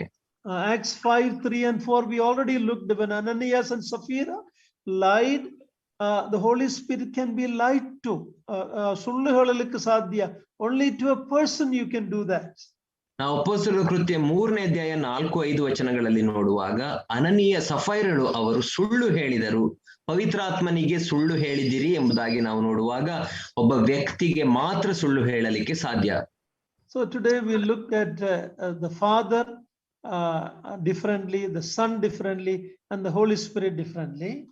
ನಾವು ಈ ದಿನ ತಂದೆಯಾದ ದೇವರನ್ನ ವಿಭಿನ್ನವಾಗಿ ನೋಡಿಕೊಂಡೆವು, ಮಗನನ್ನ ವಿಭಿನ್ನವಾಗಿ ನೋಡಿಕೊಂಡೆವು, ಪವಿತ್ರಾತ್ಮನನ್ನು ಕೂಡ ವಿಭಿನ್ನವಾಗಿ ನೋಡಿಕೊಂಡೆವು. But the three person is one God. ಆದರೆ ಈ ಮೂರು ವ್ಯಕ್ತಿಗಳು ಅವರು ಒಬ್ಬನೇ ದೇವರಾಗಿದ್ದಾರೆ. This is an amazing mystery that only the revelation of the word of God can make it clear to us. ಇದು ಒಂದು ಅದ್ಭುತವಾದಂಥ ಮರ್ಮವಾಗಿದೆ. ಕೇವಲ ದೇವರ ಆತ್ಮನು ಮಾತ್ರ ಆ ಸತ್ಯವನ್ನ ನಮಗೆ ಪ್ರಕಟಪಡಿಸಲಿಕ್ಕೆ ಸಾಧ್ಯ. Because it is in the word of God we believe. ಅದು ದೇವರ ವಾಕ್ಯದಲ್ಲಿ ಕೊಡಲ್ಪಟ್ಟಿರುವುದರಿಂದ ಅದನ್ನ ನಾವು ನಂಬುತ್ತೇವೆ. And the Bible says, without faith you cannot please God. ಮತ್ತು ದೇವರ ವಾಕ್ಯವು ಹೇಳುವ ಹಾಗೆ ನಂಬಿಕೆ ಇಲ್ಲದೆ ನೀವು ದೇವರನ್ನ ಮೆಚ್ಚಿಸಲಿಕ್ಕೆ ಸಾಧ್ಯವಿಲ್ಲ. May the Lord help us to understand how great our God is, how we can call God our Father, and it's all because of the Lord Jesus Christ, and it's all because of what the Holy Spirit has brought that knowledge into our life. ದೇವರು ಈ ವಾಕ್ಯಗಳನ್ನು ಹೆಚ್ಚಾಗಿ ಆಶೀರ್ವದಿಸಲಿ ಮತ್ತು ನಮ್ಮ ಹೃದಯಗಳಿಗೆ ಈ ಸತ್ಯವನ್ನ ಪ್ರಕಟಪಡಿಸಲಿ. ಏನೆಂದರೆ ನಾವು ಹೇಗೆ ದೇವರನ್ನ ತಂದೆ ಎಂಬುದಾಗಿ ಕರೆಯಬಹುದು, ಅದು ನಮ್ಮ ಕರ್ತನಾದ ಯೇಸು ಕ್ರಿಸ್ತನು ಮಾಡಿದ ಕಾರ್ಯದ ಮೂಲಕವಾಗಿ ಮಾತ್ರ ನಾವು ಆತನನ್ನ ಕರೆಯಬಹುದು ತಂದೆ ಎಂಬುದಾಗಿ. ಅದೇ ರೀತಿ ಪವಿತ್ರಾತ್ಮನು ಪ್ರಕಾಶಪಡಿಸುವಂತಹ ಆ ಸತ್ಯಾರ್ಥಗಳ ಮೂಲಕ ನಾವು ದೇವರನ್ನ ಇನ್ನೂ ಹೆಚ್ಚಾಗಿ ತಿಳಿದುಕೊಳ್ಳಬಹುದಾಗಿದೆ. Thank you for the opportunity. Continue to attend the study. And we will go on to, again, it's not an in-depth study. At least we know enough about the different topics in the Word of God. ಈ ಒಂದು ಅವಕಾಶವನ್ನು ಕೊಟ್ಟದ್ದಕ್ಕಾಗಿ ನಾನು ವಂದನೆಗಳನ್ನ ಸಲ್ಲಿಸುತ್ತೇನೆ. ಸತ್ಯವೇದ ಅಧ್ಯಯನಕ್ಕೆ ಹೀಗೆ ಕೂಡಿ ಬನ್ನಿರಿ. ಇದು ಒಂದು ಆಳವಾದ ಅಧ್ಯಯನವಲ್ಲದೆ ಹೋದರೂ ನಮಗೆ ದೇವರ ಕುರಿತಾಗಿ ತಿಳಿದುಕೊಳ್ಳಬಹುದಾದಂತಹ ಸಾಕಷ್ಟು ವಿಷಯಗಳನ್ನು ನಾವು ಅಧ್ಯಯನ ಮಾಡುತ್ತಿದ್ದೇವೆ. And then you continue your personal study. ಮತ್ತು ನೀವು ನಿಮ್ಮ ವೈಯಕ್ತಿಕ ಅಧ್ಯಯನದಲ್ಲಿ ಇದನ್ನು ಮುಂದುವರಿಸಿರಿ. Thank you.